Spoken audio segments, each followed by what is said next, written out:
All right, we're live. We're recording because The broadcast is live. Dick gets to a point where he can't not talk about the episode. So let's just get to it, I guess. That's true. Yeah, you're right. Let me turn off my sound on my phone. Oh, good there you call. go. It's off. I did Good call. Yay. Oh, no. Oh, good call. It's the one that we watched today, wasn't it? Oh, no, that's no, what? No, I'm sorry. Fair warning. Oh my God. Fair warning pissed me off. Okay, we'll talk about that. We'll talk about that later. But I'm so mad. I hate Adam.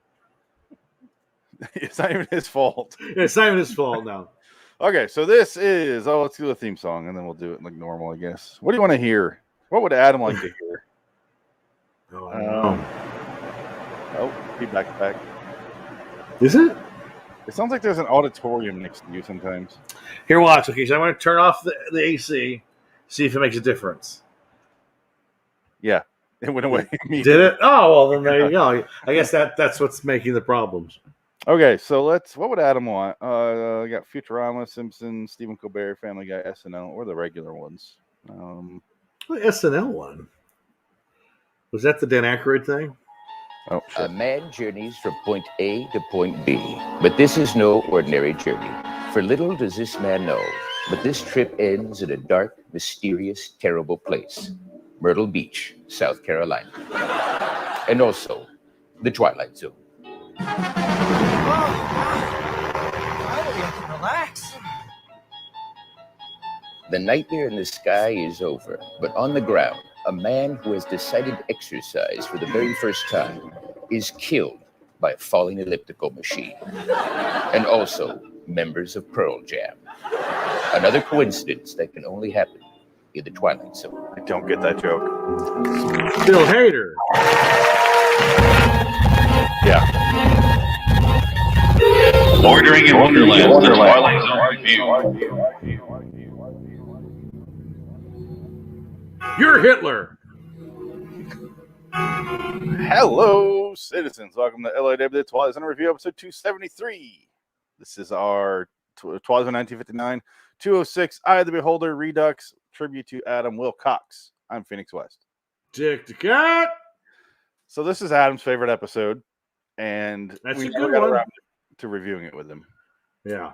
What do you say? The good one? It's a good one. I mean, it's top 10, I would say, for everybody. According to the commentary, the writers were all about it.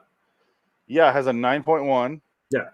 On IMDb, which is ridiculous, with 4.6 thousand people reviewing it. It is a solid episode. I can't say anything against that.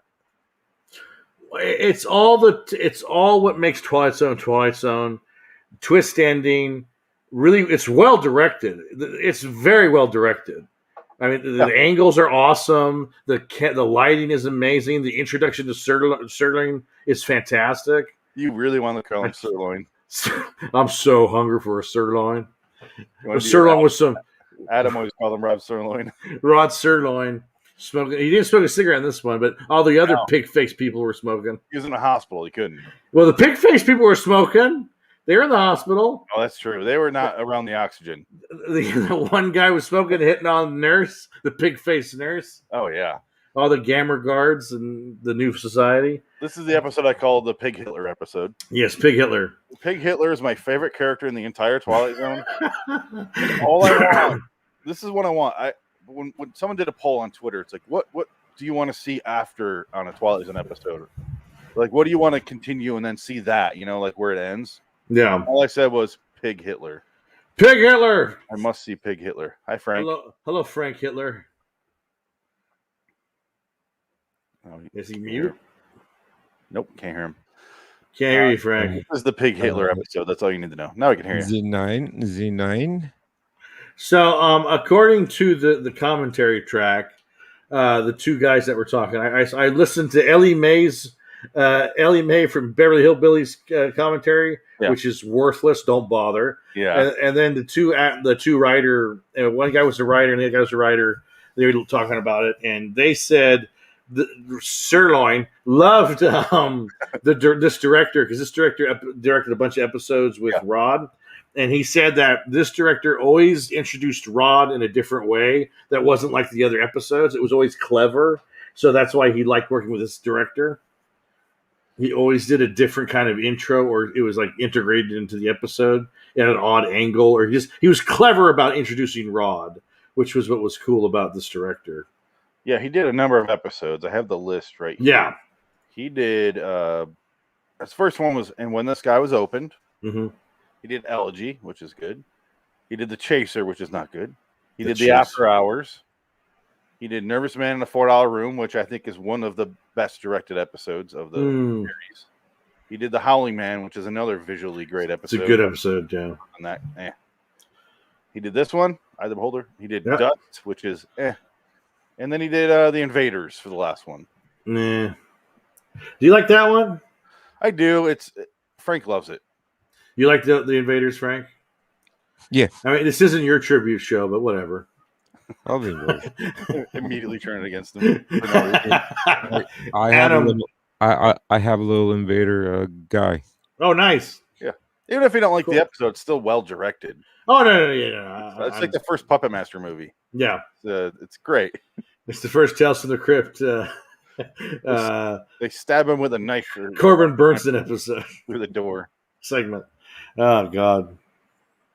Yeah, but this episode is definitely well directed. The shots are necessary to keep telling the story. Like the scene where the nurse walks out and then she pages the doctor, and then she sets down a pack of cigarettes, and the nurse is facing away and turns around. The camera goes down to the cigarettes, comes back up, and she's turning around. A lot of like hiding of the faces, and that's part of the problem for me. Well, you don't like that? That's the too stylized for you? No, not the stylized. It's like clearly something's wrong with their faces. They're not showing them. Like, duh. It was too in your face. Yeah. Sorry, wasn't so clever enough. No, you know what? It was the beginning of cleverness like that. I mean, he paved the way to doing that. I mean, you gotta start somewhere, I guess. Very good. It was. I want to know because I remember watching, when you guys watched this the first time. Were you surprised? No. Well, I wasn't. I was surprised at the choice they made, but I knew something was coming like that. Do you notice though? And this is what I picked up this time because I'm just a sick man. Her breasts are way bigger when she's Ellie Mae, because the other actress in the rap is a different actress. And I know. There's two different actresses playing this part. Yeah, the lady talking is not the lady in the bandages. No, well, there's three ladies. No, the lady in the bandages is the actress because she's acting, but it was dubbed with that actress later. Oh, it was the same actress? So it is the same actress, yes, because they said yes. No. According to commentary, yes. Yes! I'm pretty sure you have that wrong. Nope. Oh, no, you know what it was? It was 22. That's what it was. Yeah, probably. Where her scream. Yeah. That wasn't her. Yeah, I wouldn't be surprised because Scream's particular. Yeah, and then Ellie Mae, once she takes the bandages off and her tits grow 5 times. Exactly. And that's how you notice something's off there. But what's wrong with me, doctor? I tried to fix your face, but we gave you bigger breasts. Yeah. I only noticed this because I was watching with Matala, and she was like kind of sleeping, and then she woke up. She's like, that doctor's just grabbing her tit. And fell back to sleep. I'll pull up the footage and the proof, if you will. She's right. It's right. It's when she's like he's almost grabbing her tit. Oh man, yeah. The commentary with Ellie Mae is just atrocious. It's not worth watching at all. Look at that. To, like, feel around on her chest while he's talking. Well, that's not Ellie Mae. That's the first actress. But before that, he's just like all about her. Look at that. And I guess this actress is like, oh yeah, look at that. What's kind of incredible about the actress that doesn't show her face? She's like a well-known actress. She has like 150 credits or something like that. She's been in a ton of stuff. And I guess the director said he wanted a trained professional actress to do both parts. Yeah. And I guess Ellie Mae did the voice, so he didn't have to dub her. because they were worried that like she wouldn't be able to do it, but for some reason she was talented enough to do the same voice, so she was able to sort of match it on her own, so they didn't have to dub it, which is kind of cool. That's what they said in the commentary. The actress under the bandage is Maxine Stewart. Yes, she died in 2013. God rest her yes. soul. The last thing she did was an episode of Judging Amy. Wow. It's unfortunate. She played the judge. She played Amy. But Alien May died 2015.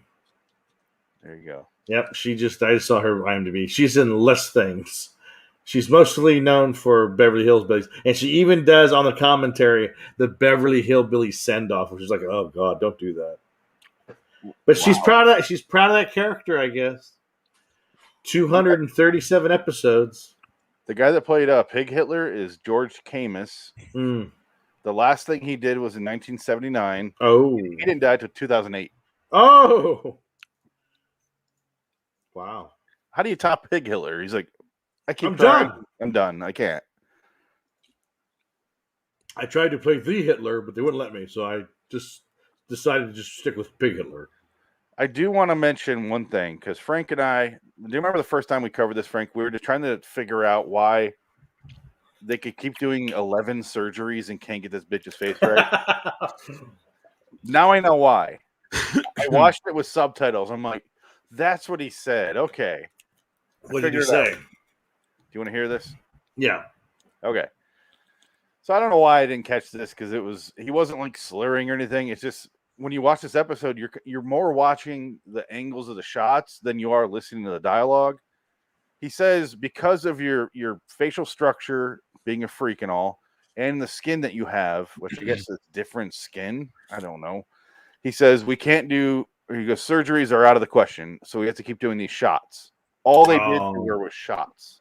Okay. They're trying to put in, botulism. That's literally all they're doing. And apparently you have to cover your face for a week and only breathe through this.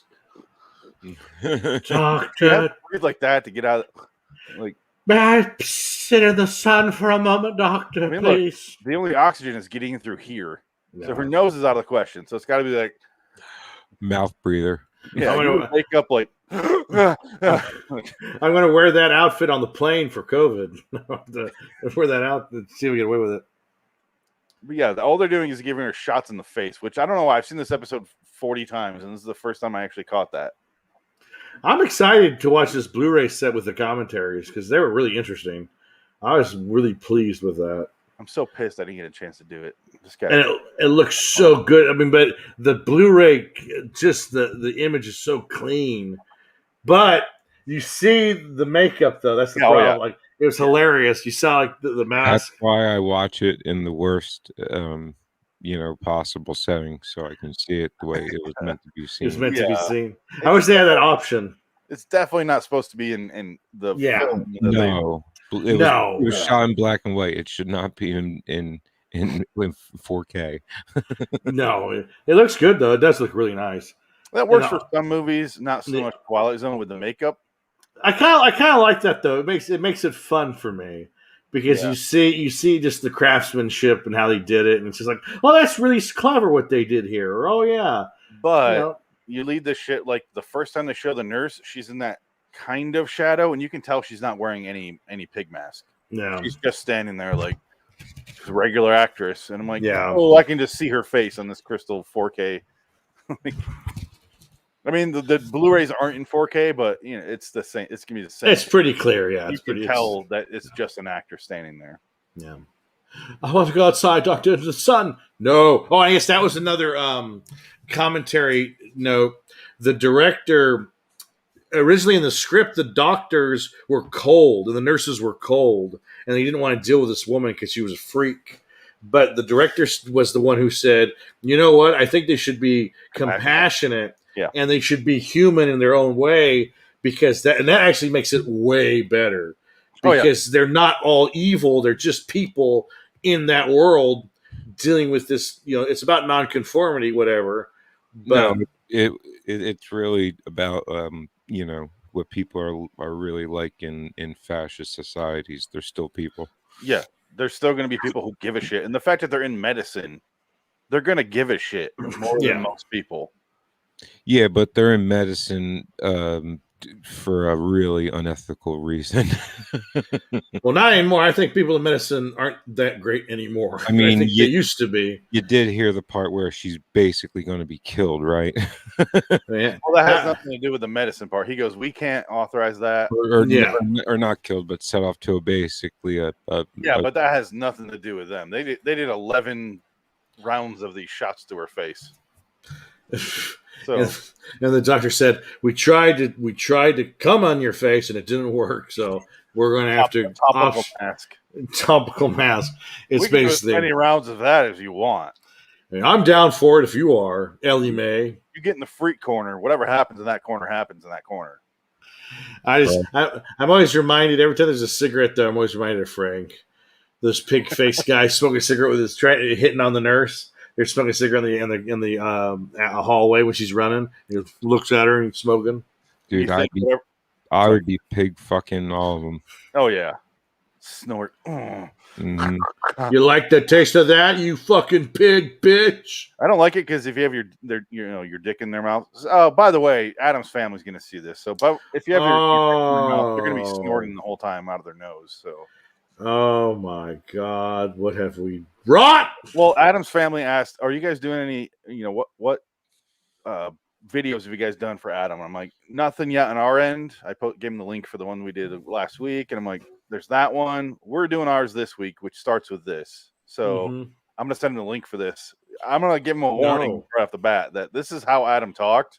So just go ahead and deal with that fact. Send them gather ye acorns, because Adam was on point that night. He was so upset and just like passionate about what was this? What did I see? Like he was so angry, but so animated, and you were too.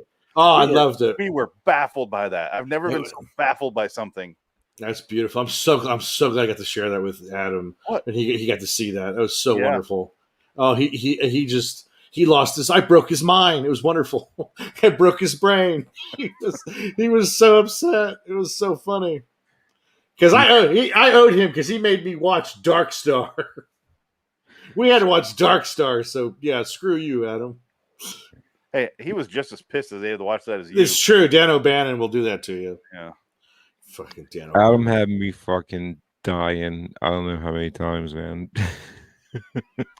He could keep a joke going for a good couple minutes, and like it's just like it wouldn't start out as a joke, but somehow he ended it. I'm just like, what? All right, I'm gonna miss Ridley Scott because he hates God. I know. He did that one a lot. That's his, what was that horror movie that he mentioned a bunch where he always whisper it, like some chant that happens in a movie? It was like Poltergeist or whatever. Yeah. You know, it was the hymn from Poltergeist 2. Yeah. And all the children. Yeah. It was whispered that. I'm like, what the fuck are you referencing? I haven't seen Poltergeist 2 since I was 6. I don't remember. Poltergeist 2 not so good. Doesn't hold up as well as Poltergeist 1. I just remember 3 has all the mirrors. 3 is not good at all. Yeah, but I watched that one a lot as a kid. 3 is bad. Yeah, 3's a bad one. That's the last one with Heather O'Rourke before she died. Well, she died. Yeah. She's unavailable. She can't do 4. Tom Skerritt could. I'm down. I'll do it. Tom Skerritt can do anything. Tom Skerritt can do anything. But yeah, this is Adam's favorite episode for some reason. It's a good choice. I mean, it's pretty solid.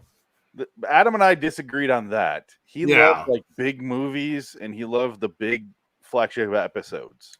And I was like, I like the ones that speak to me, not the ones that stick in your head. This one, I don't go like if I put the DVD in, I don't go to this one. Yeah, because I've just seen it so many times because they play on TV so much. But it's going to be on the marathon at the prime time every single year, and you're like, I've seen this 65 times, and it's like a pop song where you're like, it's not a bad song, but when I hear it 6,000 times, I fucking hate it. Well, what would be your top 4? What would you say this is like in your top 10 list? Would this be even the top 10 for you? This one made my top 25, 30. Oh, okay. Top 50 maybe. Yeah. Wow. I You like guys it. are just It's a good episode. Yeah, I mean, top 50 out of 100, almost 60 episodes is not. 156 episodes. We've seen them all. Yeah, So there are some gems that are hidden in there, and they really are. it's not even my top 4 And that there, the director's done. and there is so much awfulness Oh yeah. that the reason there's gems in there is because you are just bombarded with just awful. Well, when you do 36 a year, except for season 4, you're going to get a lot of great and a lot of terrible. well, sure, in anything. Yeah. It really Rod does Serling make loved doing comedies for some reason, despite everyone's wishes that he didn't. And Jack Laird continued that into Gag Gallery. Ugh. neither one could do it. Hey, though, Oh. I will say this. Jack Laird's comedies makes Rod Serling's comedies look like they should have won every Emmy. His comedies and Jack Laird's are so fucking bad, unwatchable. Oh, absolutely. Except for Frank, who thought that the last Night Gallery Jack Laird that we did was a masterpiece. I'm Detective Babaloo. He's killing me. Oh my god, I fucking It's hate that episode. hysterical. I'm just Oh my glad Adam died before he could watch those. Oh, he Because- got out of a lot of bad episodes. The only thing I said on his tribute thing when I did it, when I found out, was I'm sorry. The only thing I'm sorry for is subjecting you to so much Night Gallery because I know you hated it. Despise those episodes. Oh, they were awful. So at least he found a way out of Night Gallery. Yeah, That's all I can say. I had to sit through that shit. Yeah, now all of us are sitting in Ah. Night Gallery week and having to watch this shit without him. And Well, like I said before, we did watch Halloween 3 with him. That was another gift. Yeah. I'm glad we did that. But yeah, if you're listening to the podcast, this is a video show. I know we've done 1,000 of these, but I did want to mention it right now because on Sunday we're doing 2 more Adam picks. The last 2 things he picked, he's only picked 3 things that we had left to do. This is one of them. Other 2 things were X-Files 220 Humbug, and then he picked The Rock for Nick Cage Cast. We're going to do that on Sunday as well. Ooh, So Frank, if you want to join us on Sunday, Yeah, Rock. I'm down for The Rock. I love The Rock. Enough with the chit chat, a-hole. yeah. And then after that, we're done with Adam. We're done. We're gonna move on.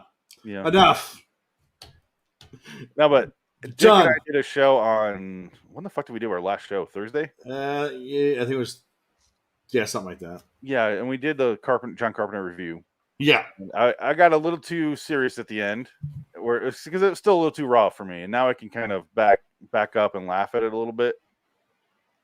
Not laugh at it, but not be like, I don't want to joke about like. We talked about doing like an Adam like clip show. We play Adam clips. So I'm gonna incorporate that in the future. Well, you gotta find his Richard Stanley impersonation. I was in the eye of the hurricane with my golf warlock friend. Oh, the Warlock. Warlock. He did the best Richard Stanley. Warlock. God, I can't he's do it. good at Richard. I can't do that Richard Stanley. He's too good at it. That's He's gonna suck too going good. forward. We don't have his I know. family impressions to fall back. Well, that's why we have to have them. We have to have them recorded and play them in his memory. Just because I want to hear "In the Eye of a Hurricane." I'm trying to think of, because this is our Adam Wilcox tribute episode. What was our best memory on Twilight Zone review for him though? He got really mad at a few episodes. Oh yeah, but he The also Pool loved Man. some that I hated. The Pool Man episode, he was really mad about. I think, was he there for that one? Yeah, he saw that one. Yeah, The pool boy episode was just atrociously terrible. Frank, I remember him being mad at me because I genuinely enjoyed. What was that? What was that episode where the woman shouts on a horse? All right, yeah. We were both like, "What the fuck? How do you like this awful?" I genuinely did enjoy that episode. It was That's not an awful episode. It's actually kind of interesting. It's terrible. Your past self I was on trying. Adam's for the side. moment. Yeah, Yeah, like me and Adam just looked at each other like, "Wait, what?" that's a clever I had- episode. Okay, here's where I Alexa, where I What's take a that? pause and I say, it's hard to hear everyone's opinions and then go, I completely disagree. I fucking love this thing. Because they're just like, I know I'm going to get so much shit for that, but I really did enjoying it. Well, I don't give a shit. Yep. You got a lot. I don't care. I'll say if I like something, no one else likes it. I don't give a fuck. Oh, I don't either. But it Yeah. was like, oh, you guys, we were ragging on it for 45 minutes. And I was like, oh, by the way, an 8. I give it an 8. Yeah. By the way, wait a minute. Stopping by real quick. Why don't you watch the whole fucking show? Yeah. Why don't you sit here, Leo? Adam just talked to me from the dead. He says, "Fuck you." His name's different now. It's Leo Raylo. Okay. Oh, I want to lay some Ray. Who's that? I want to lay some Ray. All right, be Adam. I like that. That's what he put. Bruh. Yeah. Shaka. Hey, bruh. What's up, bruh? Yeah. Okay, so where the fuck are we in this episode? We're not even really going through an order because everyone on the planet has seen this. It's seen it, yeah. And I just I'm trying to remember what they said in the commentary because it's pretty quick. Alien May just rambles about her like I was an actress and I never want to be an actress, but I was an actress. And it was just like, oh God Christ, why am I listening to this commentary? And then the other one was more interesting, more in depth because they talked about the shots and the angles and like I mean, who would think to shoot this episode like this angle from above? It's just beautiful. Frankenheimer. Thank you. Well, okay, fine. He's still a good director. I was gonna say, Frank, you watch Seconds with me. Does this not watch this scene? Does it not remind you of a scene from Seconds? Yes. I gotta watch Seconds. There's like hospital scenes in that movie, and they're shot like even weirder than that, like a fisheye lens. But yeah, he's like, you know, it'd be good if the fucking camera's in the upper corner. Yeah, tell Adam I said fuck him too. Hey, brah. You know what, Adam? Fuck you for dying on us. Yeah. How about that? Thanks. That's how men say I miss you. Fucking hey, bro. Hey. Now, you know what? You know what's going to happen? Adam's going to come back like that blind guy in the next episode we're going to talk about. Oh, boy. Adam's going to be that kind of guy because he was a musician. So, yeah, actually, that makes sense. He's going to be the guy in a bar saving people's lives from blowing each other away. Here's how good of a guy he is. He sent me a CD wrapped in cellophane. Mine wasn't. And, of course, me being a dick, I was like, what, you didn't sign the fucking thing? Sent me a second copy and signed the sleeve. Love and death.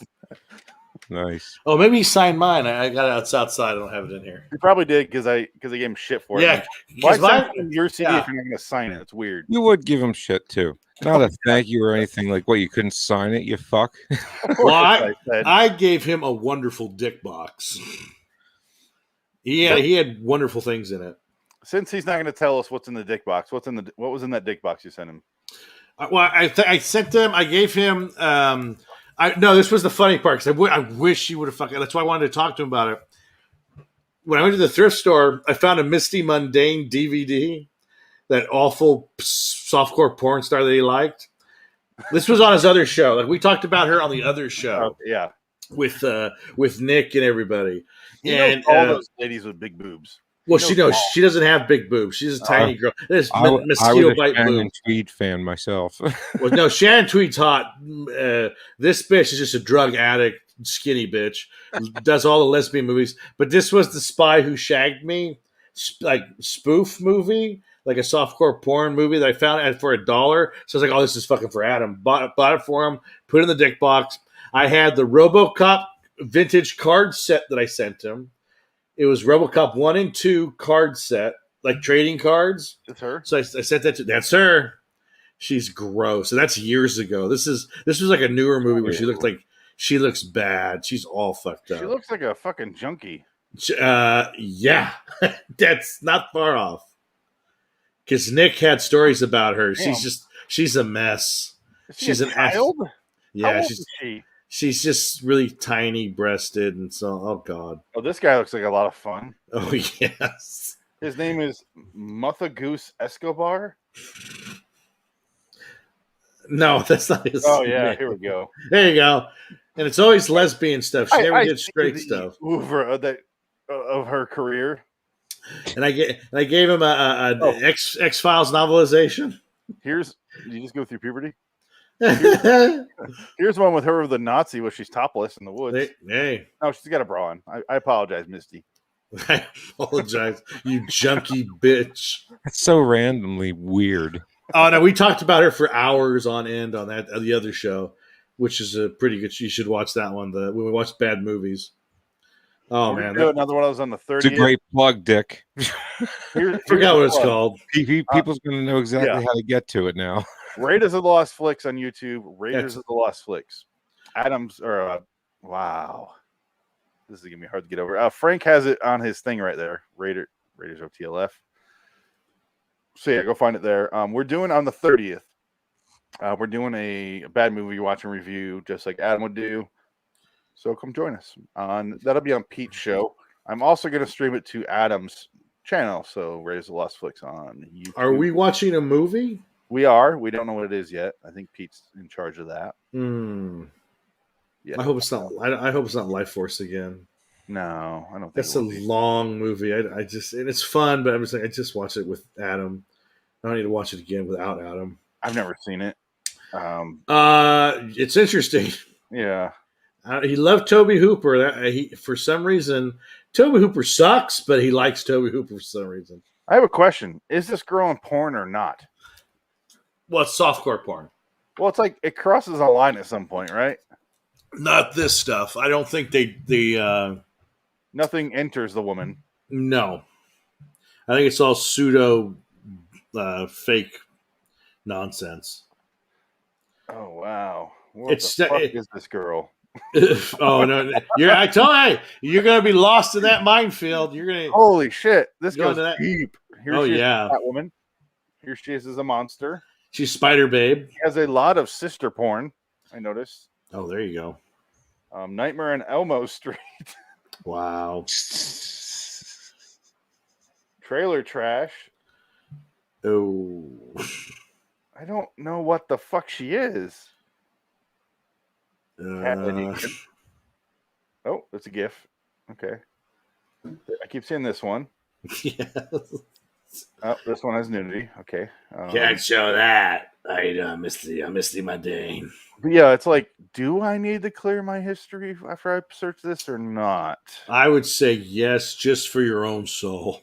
I don't see like 7 different dudes entering her from different. No dudes. It's strictly lesbian stuff. Yeah, because they're all her sisters. It's girl on girl stuff, and even I guess Ken or Nick was saying he had to deal with her at some Atlanta Comic-Con thing, and he said she was messed up, high, and she disappear. She finds some girl and disappear with her in a hotel room, and they have to go find her and bring her back to the stage to do her bit for the con. So, I met Ron Jeremy at one of those in AC. No, he's going to prison forever. You see that? Did he dick it? All I know is that this is a wormhole. Okay, sorry, Frank. No, because Jim Norton has a story about doing a threesome with him and a chick, and he walks in and Ron Jeremy's getting her from behind, and Jimmy's getting blown, and Ron Jeremy goes, "Hey Jim, you know what you never do in porn while you're doing this?" He's like, "What?" And Ron Jeremy apparently thrusted into this chick in a really weird way and almost snapped Jim's dick off. Yeah, that's not funny. Well, yeah, but it was the Jim Norton. But it was true, and I asked him about it, and I was like, "Did you really do that?" He started laughing. He's like, "Yeah." He goes, "Swear to God, that is true." Well, he ain't laughing now. Yeah.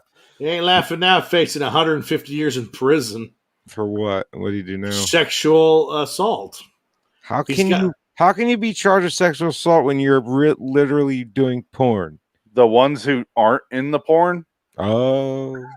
How much sex do you need to fucking have, sir?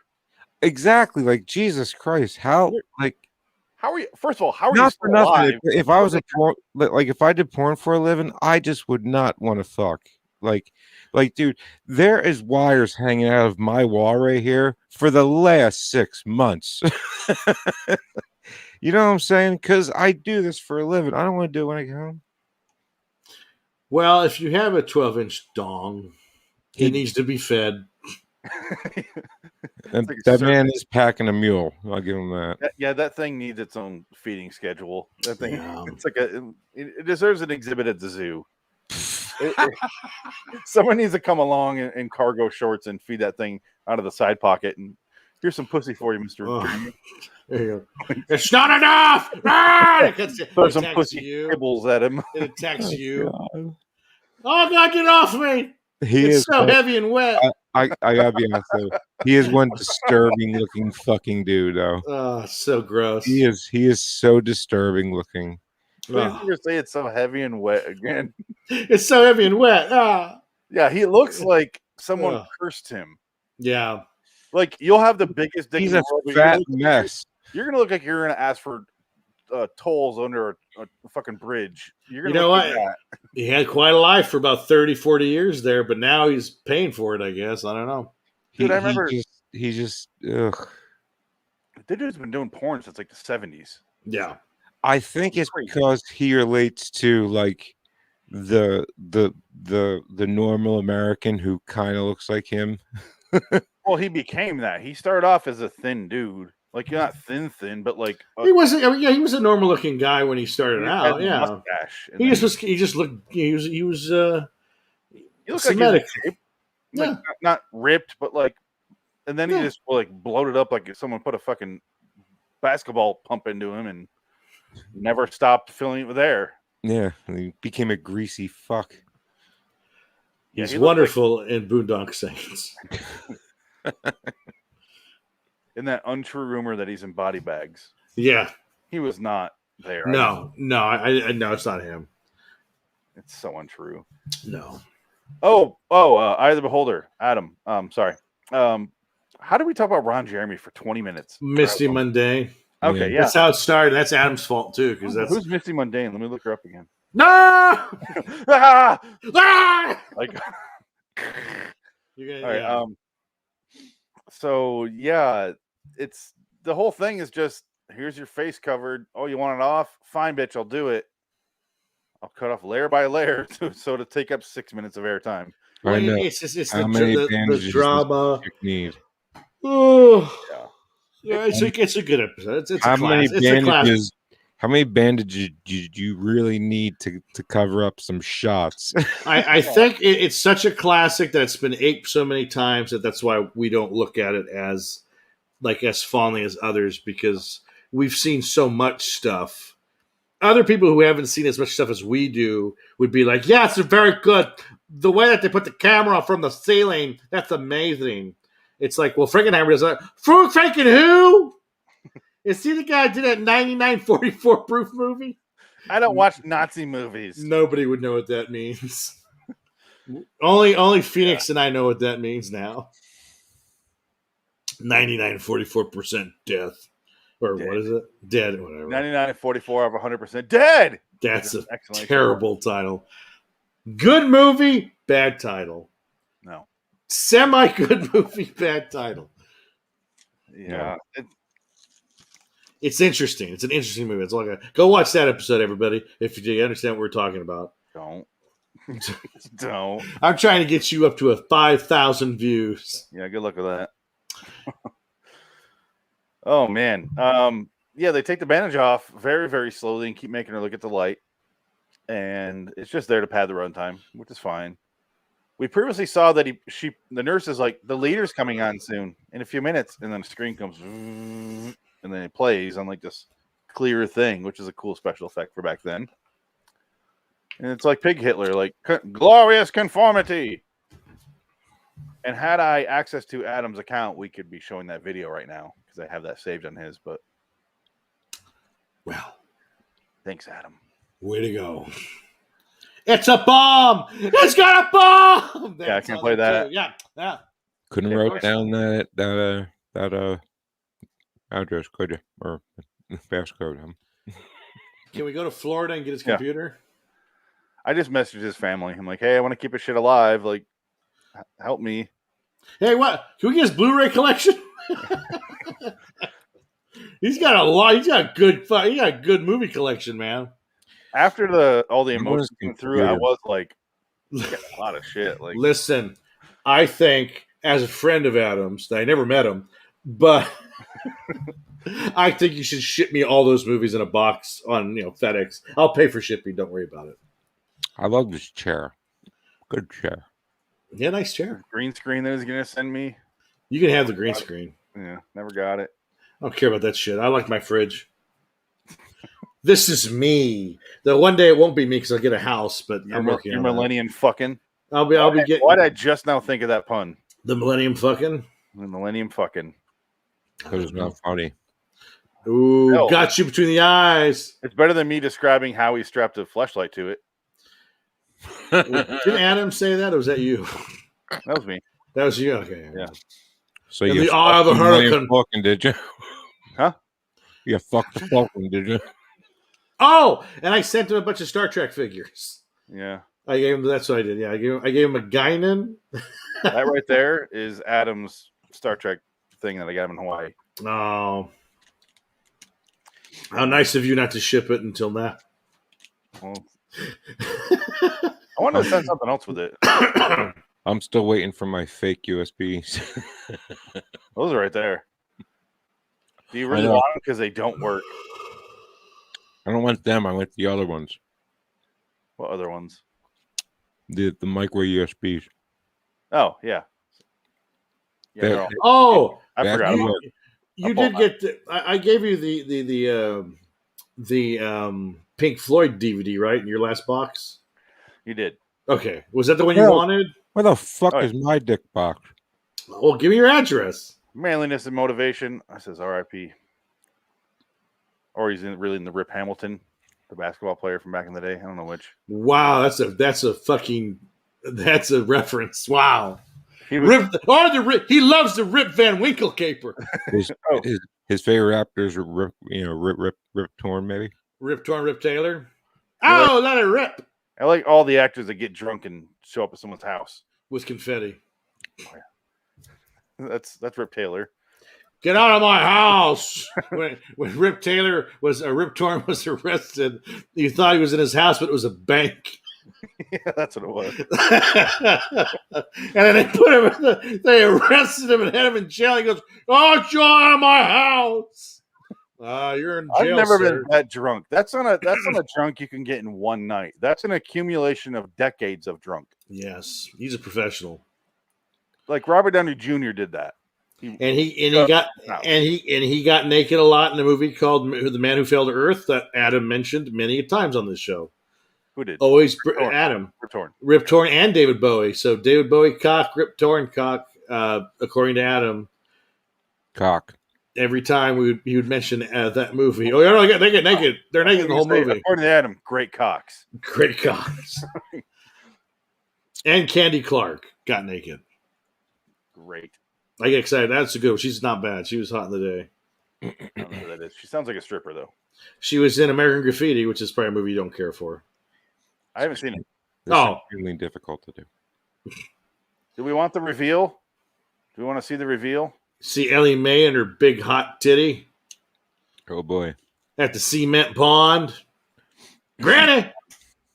When I was a kid, I always thought that the grandma said semen pond. And I was like, why does she keep Wow. saying that? She's a sicko. All right. No change. No change at all. Damn. Her bandages on her face were so tight that they made her chest pull back in. Her chest popped out when they took the bandages off. They gave her a perm. I love this because the doctor's going, don't look at my face. Like, trying to hide it in her shoulder. Or his mask is falling off. He's like, oh, shit. I got to put that against her. He's like, I remember my This is a really good scene, though. in drama class, I left the room from a next scene. We were doing a thing for like everyone's parents because it was high school. And I came back and went out and my fake mustache fell off. So I was like, oh, and they called my name. I was like, Kuka, stapled it to my lip. Jesus, that's commitment. Sure is. What the fuck else? It fell off. There's no glue around me. I was like, The only thing was a stapler because it was in the class. So, or just bail out. Haven't you ever heard of the suspension of disbelief? well, have you ever heard of a staple? Yeah, I don't want it in my face. Have you heard just holding it there? Yeah, I had to use both my hands. I was playing a hole in the wall. With a mustache. Literally, my role was hole in the wall. With a mustache. With a That was it. mustache. Yes. It was so dumb. Yeah.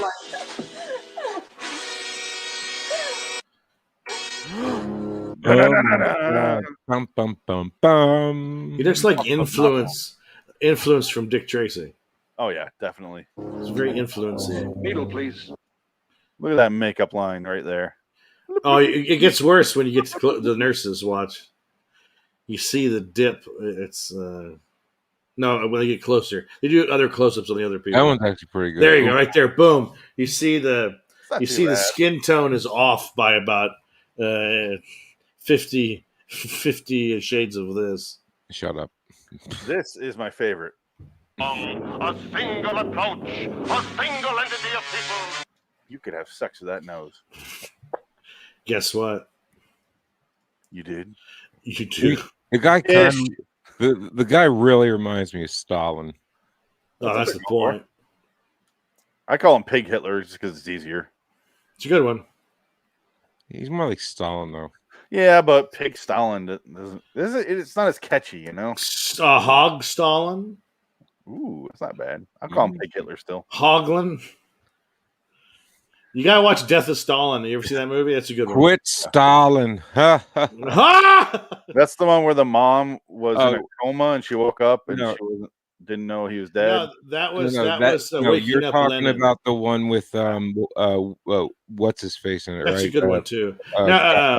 Buscemi. Yeah, yeah. They're all British actors and American actors, but they don't have Russian accents. They all keep their accents. But it's fucking hilarious. What?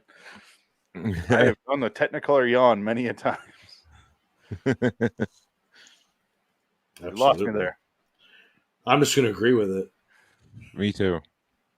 I don't. I don't know what it means. Someone's got to go against it. I don't, and that's offensive, sir. That's because you have no whimsy like Adam. Yeah. I'm gonna. Remember that day when I charged Adam? That's because you have no whimsy. He's like, "Oh yeah, I have no whimsy." Oh. He was so upset over that. It's hilarious. He was not happy because he's wrong about the Coen Brothers. That's really all it is. Yeah, he is wrong about the Coen Brothers. Took that shit to the grave. He's so wrong about the Coen Brothers. He never got to.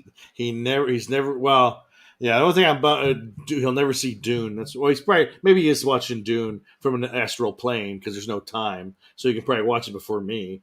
I wonder if it's any good. From Adam's Theater in Hell. Theater of the Mind.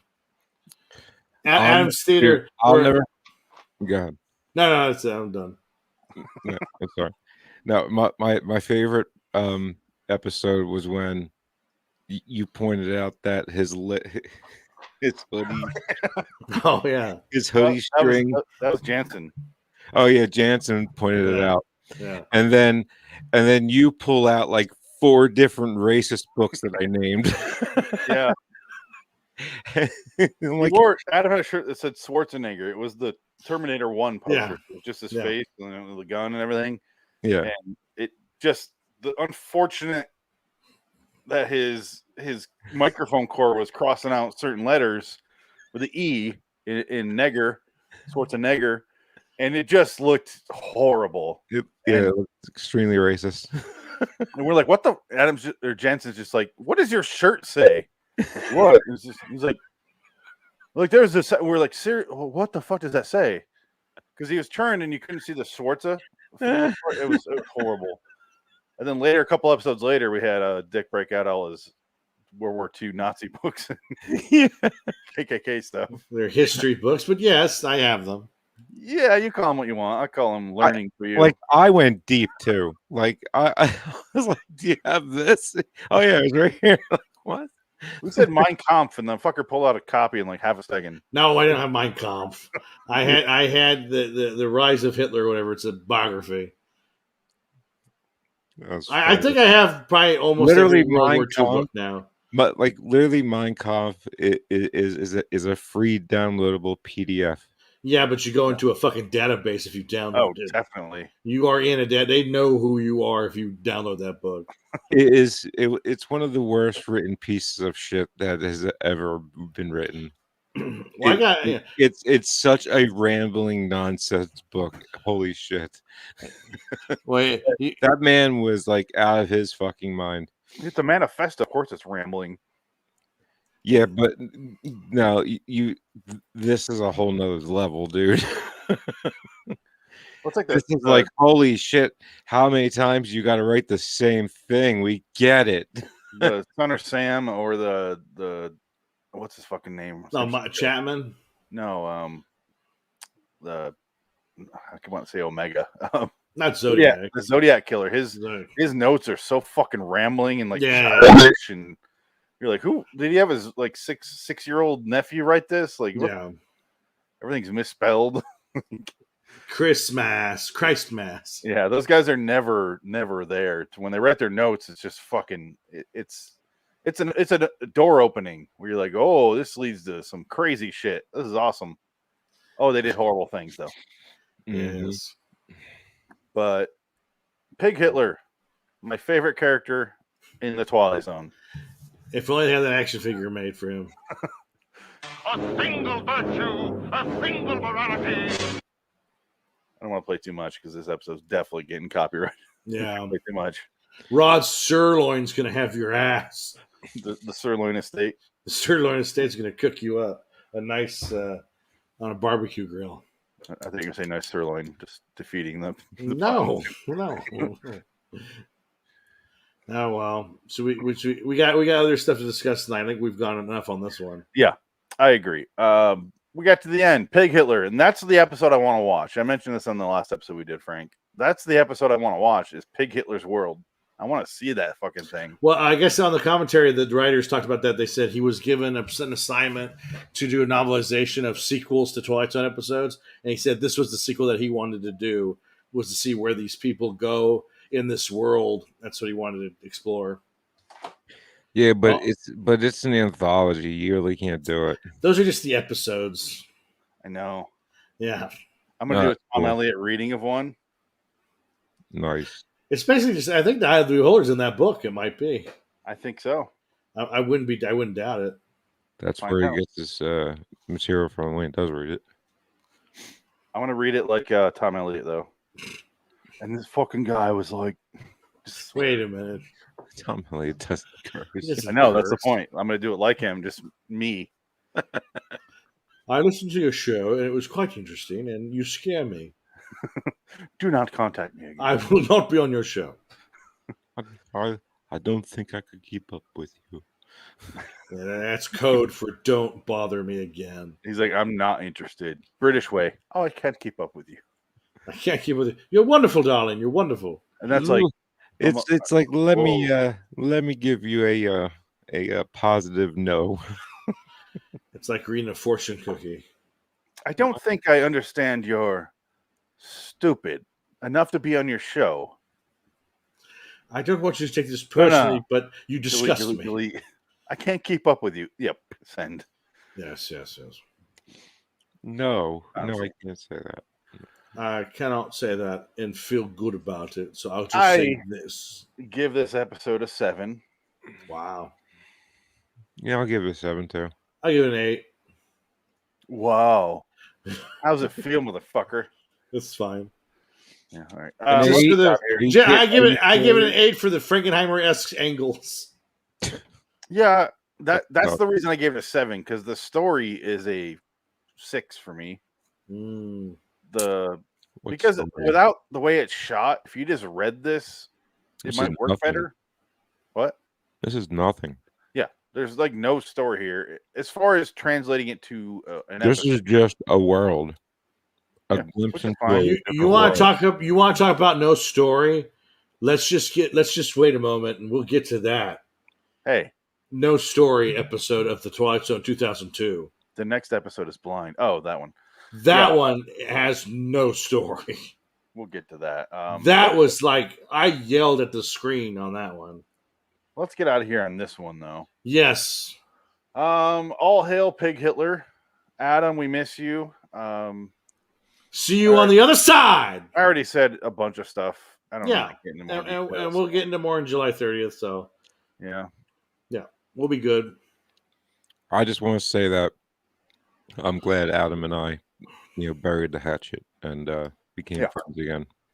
No, you weren't there. He hated you. No, Frank, when we did that episode with Pete, and we had kind of a bunch of people watching one of the things Adam had him watch, I did say Adam was contacting me about should I reach out to Frank? Do you think he'd be pissed if I did? I was like, no, definitely reach out to him because it was bothering him. He's just a good dude, and just stupid shit like that would just eat away at him. And he's like, he couldn't live with just. That made me respect the man a lot.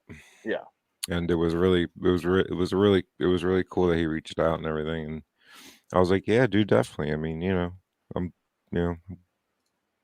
miss you. Yeah, he was very sensitive. I will definitely say that he took everything personally, and that did lead to you and him not getting along for some reason. Who gives a shit why? I don't even care about that. But it was eating away at him that it was happening, that it even existed. So he's like, I gotta deal with this. I'm like, go for it, man. And he did, and he came back on the show for a little bit. Yeah, I mean, I was more Night Gallery. Like that. That's the one thing that I'm really happy about. That we got to bury the hatchet and.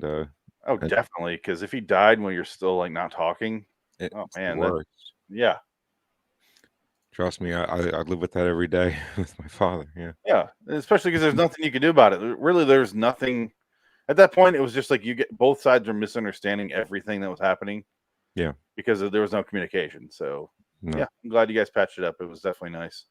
No, it really was. And I mean, that's what was so upsetting. He's still in my little circle thing I have on all the posters with the 4 faces. He's still there, and I'm like, I gotta swap him out with Jansen because he's taking over for Adam. That's why we're going to Sunday nights for the other shows. But that's just weird. I have to keep deleting Adam off shit, which is just extending all the misery I have. It's so I had to delete his name because I have everything picked out, and it's Adam's choice. I'm like, delete. So yeah, it's been extending everything for me because I still have so many posters and shit with his face on it. So we're gonna see those for a long time going forward. So that's your fault for making them. No, it's fine. No, I can deal with that. I think he earned it. Yeah, and because all the Inside Number 9s and Creep shows, I randomly put one of our faces on it. So, yeah, it's definitely interesting. Anyway, I would just say go because there's no more Adam, but there is still his community of people that he put online. He was way better than any of us are about getting people interested in his stuff. His Raiders of the Lost Flicks account on Facebook and YouTube are way bigger than mine. So I don't know how he did that. I really don't. He was just really good talking to people, and I'm not because I don't put up with bullshit, and Adam would for a certain period of time. But yeah, go check out Raiders of the Lost Flicks.com and then Raiders of the Lost Flicks on YouTube. Raiders_OTLF is still on Twitter. I have access to that right now, so I'm using that to guide people to his tributes like this episode. Oh, and did I get it wrong? Oh, you just don't have the underscore. That's fine. Okay. Maybe this will put us in the stratosphere of listeners now. Yeah. No, but it's definitely an awesome community he has on different social media platforms that he didn't even like or understand, which is baffling to me how he did that because he's 47 years old when he died and he still was committed to that. And I was like, how the fuck do you? I can't imagine trying to do that. No. So Facebook is a war zone. Yeah. Everything's a war zone. Everything you do online is a fucking war zone. And he took everything to heart. So Twitter's not that bad. It can be. Twitter's the worst. It definitely can be. Well, yeah, but you have more control over it. Twitter's not the worst because half of those accounts you got to realize are fake. So you just go, all right, delete. Yeah, and most of the people you deal with are there because they want to be. Yeah. Because there's less. I don't know, for some reason on Facebook, it's a lot easier to find rooms that you have no business even wanting to join. Yeah. But they're there anyway. Or Twitter, I found there's a lot more positivity, which is strange to say, but it's Twitter? only if you're in that really, really small subsect. If you try to look at things in general, it's a fucking shit show. I just stay on the dark web. Yeah, there you go. You can find children to mutilate, whatever you want. I just watch my murder room and I just stick with that. Yeah, and you got your like Hitler stuff and KKK and. I mean, Pig Hitler is big on dark web. You should probably check him out. Ooh, is he back? Is he he's finally coming out? Oh, he's back. He's got his weapon now. Should I do a fan fiction of Pig Hitler's world? Yes. My own Twilight Zone sequel script. Might as well. Fuck it. I'll read it like all sexy. And they totally fucked his two snouts. That's the only way you can read. That's all fan fiction. Anyway, LIWTTZR for me. Loitering in Wonderland on YouTube. That's it for me, Frank. RedDragonsRow.com. Yeah, if Adam's family is watching this, I hope we didn't mortify you. Why the fuck would the Adams family? Oh, Adams family. Adams family, the Wilcoxians. Dude, yeah. If you're watching from Adam's family, definitely this is how Adam talked. So we're not being disrespectful because he would have loved these jokes. Yeah. I talked about getting on his Twitter. It would be so much worse, to be honest with you. I want to be on Raiders of Lost Flicks, the Twitter, and be like, "This is the ghost of Adam. You suck. This movie's not good." Like stuff like that. I think Adam would have loved that, but I haven't done it yet. But yeah, miss you, love you. Yeah. As all his people that he was in the Navy with, just they kept saying like, hope the seas are calm or something like that. You know, some sort of sailor talk. So it's just some Navy bullshit. Yeah. Well, we're not in the Navy, so how do we say it? That's fine. I hope the seas are calmer up there. You know, whatever they say. Some Navy bullshit. We didn't conform. Adam, some Navy bullshit. Some Navy bullshit. Okay? Bullshit. They're not still serving in that sub. They're dead. Ding, ding, ding. I saw Dunkirk. All right, guys. We'll see you later. What does that mean? Until next time. In the meantime, I'm West. I saw Dunkirk. So what? I don't know. You are name. Say your name. Who, me or Frank? Frank. Oh, Frank. Take it. So long, citizens. So long, Adam. See you, buddy. Miss you. Some Navy bullshit. I can't believe you said that. We're recording. I can't believe you fucking said that. Because Dick is Navy bullshit. Podcast is live. They do have some really strange ass fucking like. Well, I've talked to military people. Everyone's got that weird stuff. Yeah, but the Navy is just batshit nuts. They got no qualms with throwing a body over the wreckage. I wouldn't doubt it. Yeah. What are you gonna do? Live with the fucking rotting thing? That's what I'm saying. Like, the best place for this guy is just not on this boat. Anywhere but right here. Yeah. Not like we don't have a boiler that's just so fucking hot we can incinerate him in seconds and keep his ashes. Fuck that. Toss him overboard. Absolutely. I got the time for that shit. Well, if you live and breathe the ocean, maybe going the rest in it for an eternity is... It's like space. In space movies, like when Spock died, shoot him out in the fucking space. Yeah, exactly. Because they're a ship. He'll be back. Babylon 5, they shot him into the hyperspace. Yeah. So he was just like an insect on someone's windshield. Eventually, if he ever got hit. Splat. Yeah. Oh, it was a person. Cool. I gotta go pee. I'll be right back. So do I. Be right back. Oh, we could play that clip, but no. This piece for you, Adam.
If you're watching live, we will be right back. I normally would play the video that says "Be right back" that Adam had loaded, but I don't have access to that, so we'll be right back.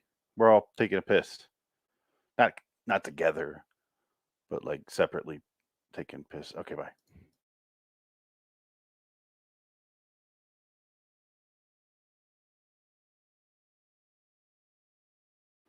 Were you saying something? I was just explaining to people watching live that we'll be right back. Oh, people are watching this live? Yeah, I don't believe that. I do, because I can see them. Who? I don't know who. There's a number. What's the number? 65,000. Is that weird? I don't believe that at all. There's a whole 2 people watching this live. Okay, two people. Yeah. Hey, look at this. Look at the screen. Right there. View 2. Yeah. Oh, wow. Screen within a screen within a screen within a screen. Yeah. I'm just a copy of a copy of a copy. So you upset that this Joe Exotic show got canceled by Netflix? Did it? Yeah, they're not doing it. In case they got canceled, it's not happening. Oh, fuck. Because Netflix doesn't want to do it now. Of course they don't, because people stop watching that. Oh, Aliens is 35 years old.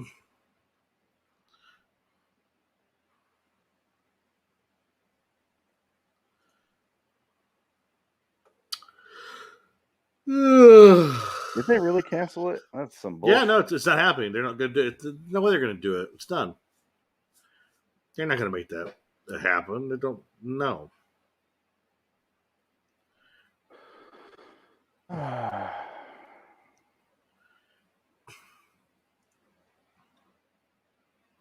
That sucks. Nick Cage, Hollywood star Nicolas Cage has revealed he will no longer play Joe Exotic. He's not moving forward. Amazon Studios. Right. I'm not going to do it. It's not happening anymore. I'm sorry. I've decided not to play the character.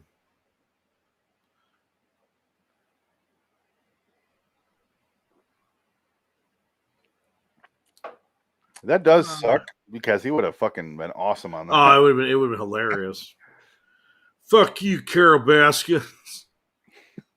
Carol Baskins. Carol Baskins, fucking bitch. Killed her husband, fed him to tigers. She's a sick fucking bitch. It would have worked because it was so late after the actual documentary aired. Yeah. It would have been fine. Yeah. Oh god! When he gets attacked, when those tigers start biting his feet, and he's got his gun, you fucking bitch! He shoots them. Oh god! The only person I felt bad for was that one woman who got her off through the cage. Like, yeah, that was pretty bad. And she's still sitting there like defending everything. Like, oh, it's fine. Like, maybe it wasn't fine if your arm got bitten off. He didn't care about those animals at the end of the day. And then they had a thing afterwards that they revealed that this is all alleged, that they found a bunch of like tiger skeletons and stuff, and just eating tigers, like a bunch of weird shit. I was like, this is a guy that was convicted of murder, right? Or hiring someone to murder someone, right? Well, technically, I don't know. No, he got found guilty, right? Oh, yeah, he's in prison for it. Okay, so I can say he hired someone to kill someone. Well, yes and no. I don't know. I don't know. He legally, at this point, has been found guilty of hiring someone to kill someone. We didn't do it. That's why it's funny. You go to prison longer if you try to kill someone than actually killing them. Good. Which is kind of funny. Kind of funny, but also that person's still alive and out there, so I want them in longer if I'm alive than dead. Well, not if you're a bitch like Carol Baskin. Carol Baskin. She was on Dancing with the Stars. She's an awful human being. She's like the worst human ever. I kind of don't disagree with him, really. Yeah, no, he's right. She is a bitch. She's awful. But here's the thing: they're both. Nobody's a winner in that documentary. Nobody's a winner. I remember once. Let me get a camera for this. I hung out with my sister. One of the few times I did that, and she took me on this in the middle of fucking Michigan to these weird little towns with nobody in it, But we find these random ass people that she was friends with, and I'm like, who the fuck is this person? She's like, oh, they're like friends with my sister. Not she doesn't have a sister, but like my mom's babysitter's child. Who I'm like, you have like 17, like Kevin Bacon would be like, how the fuck is this related to you? He has no. And it'd be like, okay. And we went to someone's house, and we walk in the door, and I'm like, they have cats. Okay, they have cats. Like one of those houses, Yeah. And I'm standing there, and all of a sudden, this fucking lion comes out. I'm like, why the fuck wandering around the house? And I was like, how the fuck is this legal? I was so confused. And they're just like, yeah, watch out. It might claw at you. And I was like, I'm staying the fuck outside because this is a fucking grown lion walking around your house. How do you have this? Well, what's funny is I guess they're saying like lions aren't only endangered species list anymore because they're all in America. Yeah, there's more lions here than there are in the wild. Yeah, which is hilarious.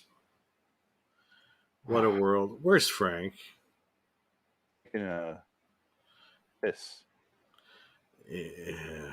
Well, let me just state this and get your thoughts on this. And then 2 seconds after I say this, we'll go live. American Horror Story, you know that show? Yes. I do like the show.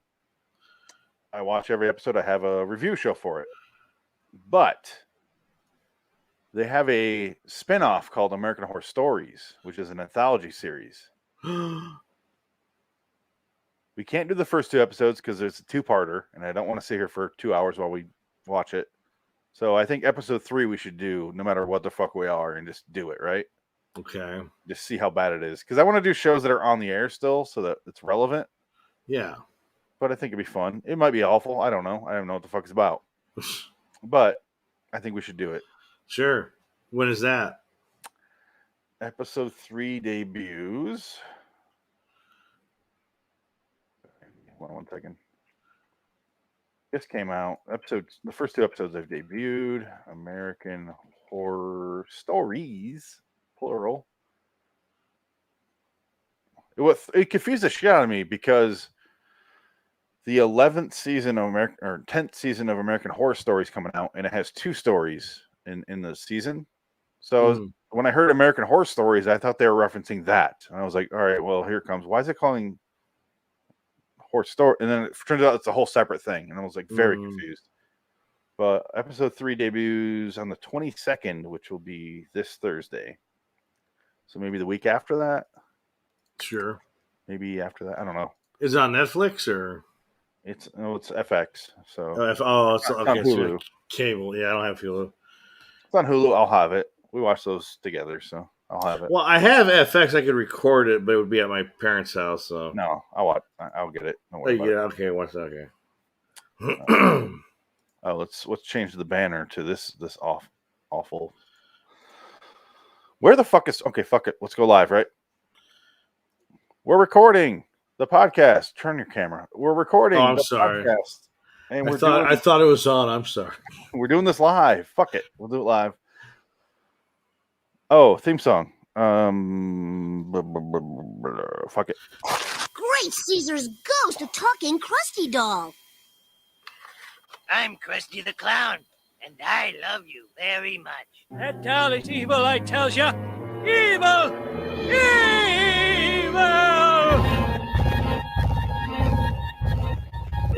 Bordering in Wonderland, the Twilight Zone review. I'm Krusty the Clown, and I don't like you. I'm Krusty the Clown, and I'm going to kill you.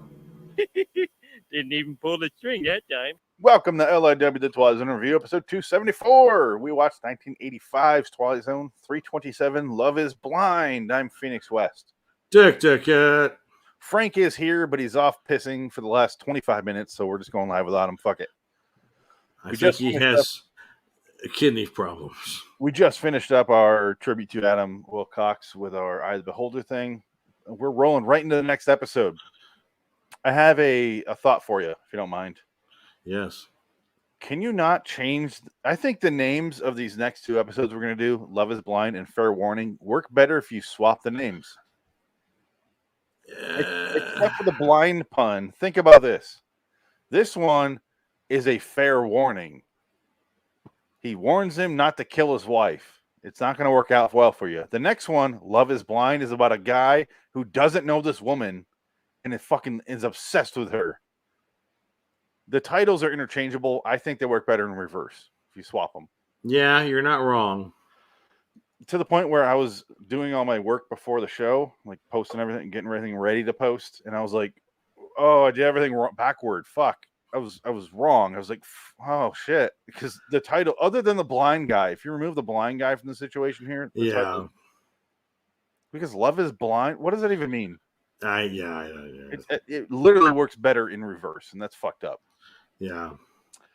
But yes, this episode from 1985 stars Ben fucking Murphy, star of one of the best MST3K episodes, Riding with Death.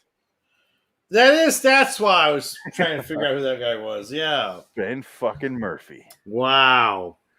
He is Riding with Death is a great episode of MST3K. It is very good. It's not a movie. It's a TV movie, but it's 2 episodes that they glued together and called it a movie, just like Master Ninja and Master Ninja 2.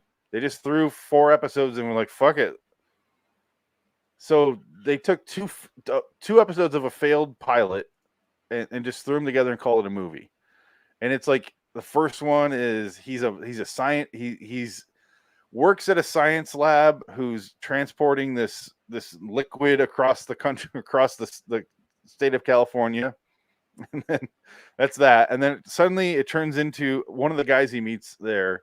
He goes and just randomly meets again, and he's working for some like fake NASCAR thing. And because they're going after that one guy, the bad guy, the nemesis. I forgot his name in the show. Oh, it's in the first one. It's a Tripoline, I think it's what it's called, the liquid. Yeah. Yours is elusive as Robert Denby. That's what it is. That's it. Yeah, Robert Denby. I'm trying to get Robert Denby.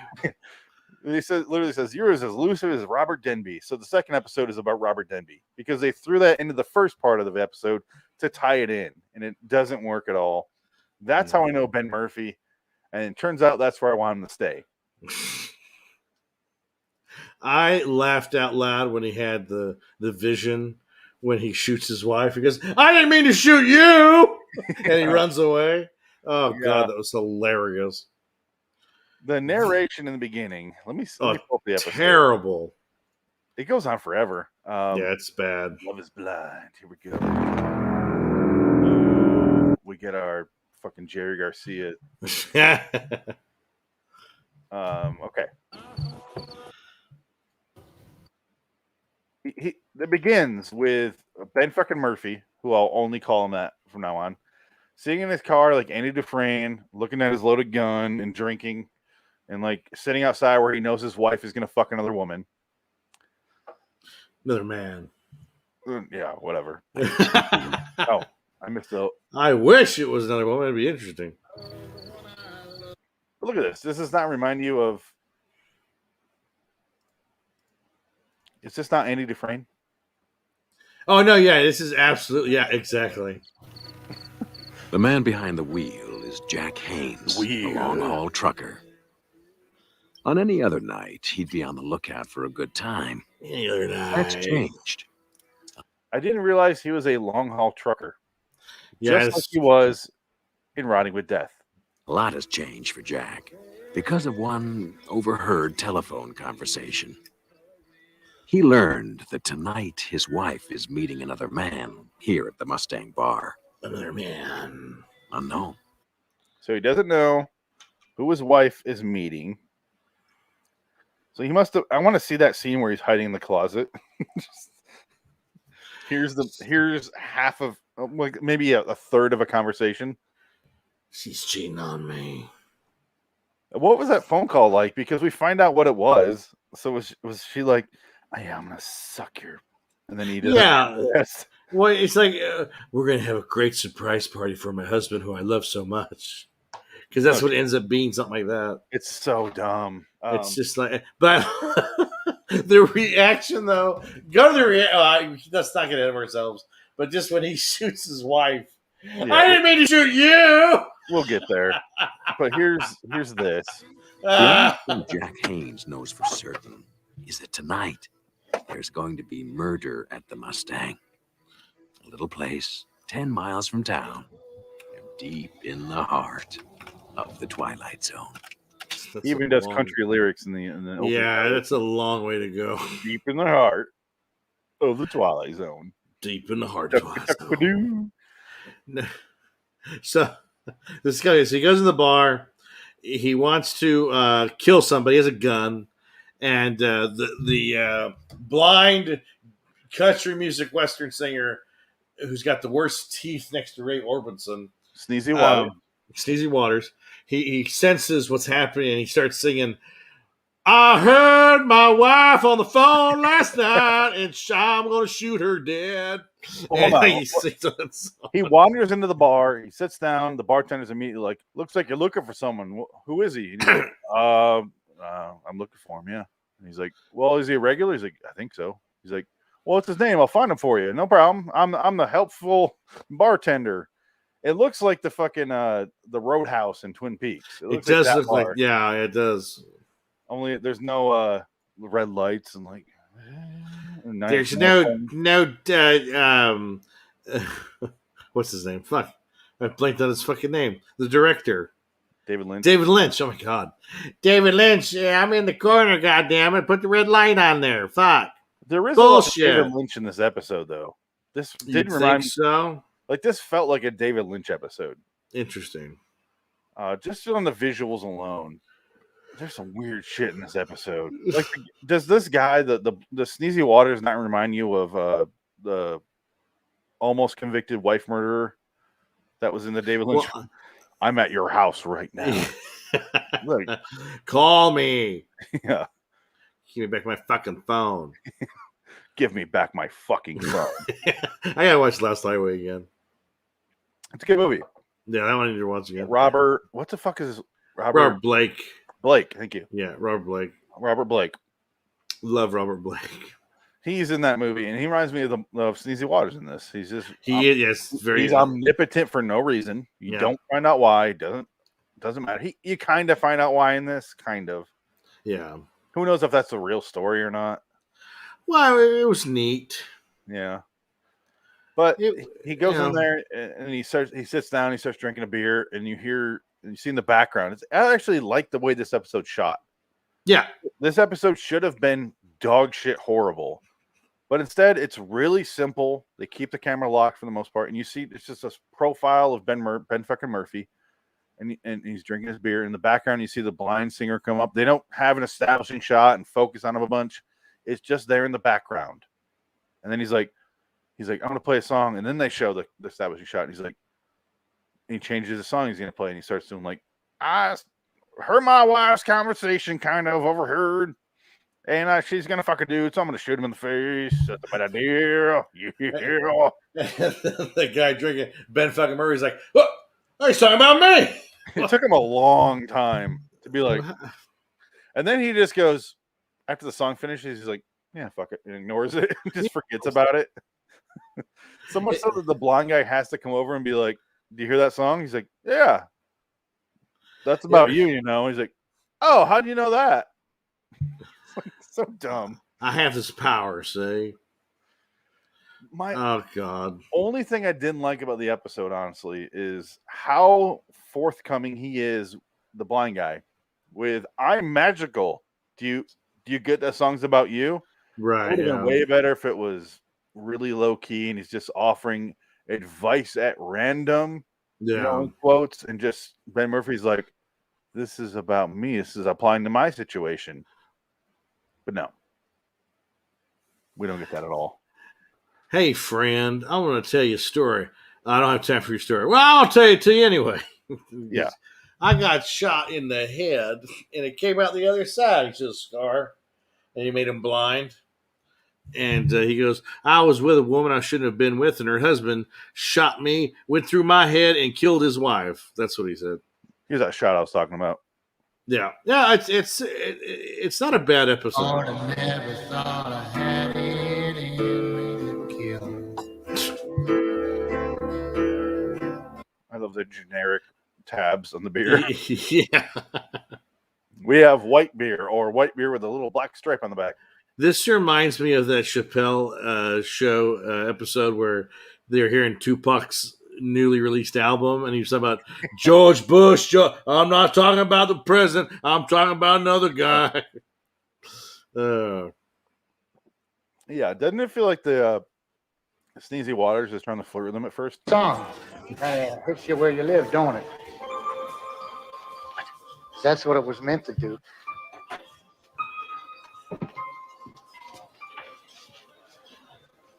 You say the song is about me. Well, don't jerk me around. Yeah. His breath has to smell It with feels those like they're teeth. flirting. Those teeth are so awful. Yeah, I think they're fake teeth, but I don't know. He's smoking a lot in this episode. Those might be his teeth. Who knows? Look up pictures on IMDb. I'm gonna remove Frank. I can't look at his empty screen. Well, Sneezy Waters doesn't have any pictures on IMDb. That's the problem. Is he even a real guy? Yeah. He's born in 1945 in Ontario, Canada. He's still alive. Sneezy Waters. He sings country music with songs in Canada. Yeah, they're not his real teeth. You see his real teeth; they're fine. Okay. See, you ruined the illusion for me. I was trying to ruin it the whole time. Yeah, damn you. Here you go. Oh, boo! He looks normal and human. Yeah. I don't like that. Oh, this fucking hippie. Look at him. Oh, here he is. I'm gonna get me a gun and shoot my wife's lover in a bar where I'm drinking beer right now. I'm Ben fucking Murphy. I'm sitting here Yeah. thinking the song has nothing to do with me. Wait, that sounds like my life. I was a trucker, now I'm unemployed, sitting in the bar waiting for my wife's lover so I can shoot her.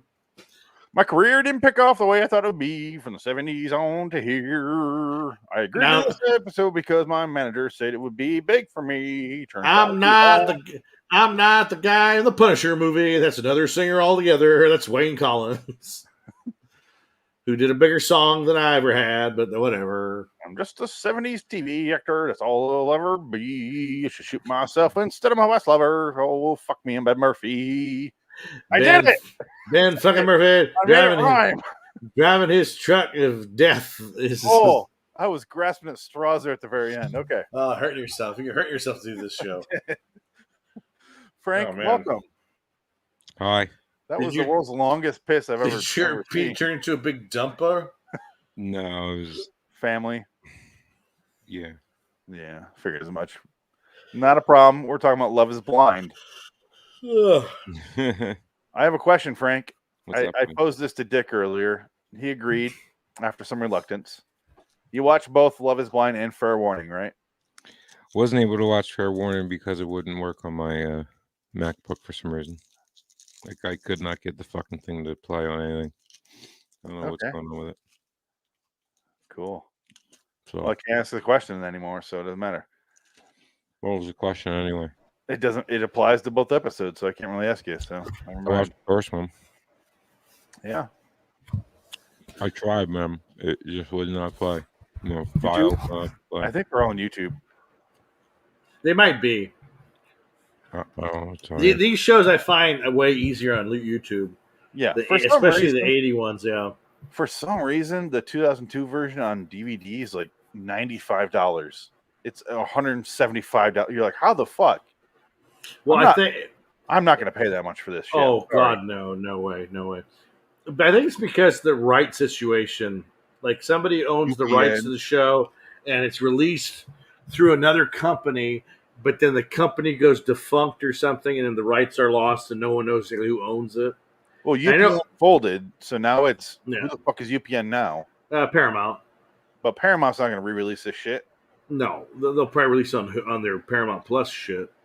Yeah, they need to re-release this shit and just stop this price gouging because I'm not paying $75 for 44 episodes of Forrest Whitaker mumbling into a camera and.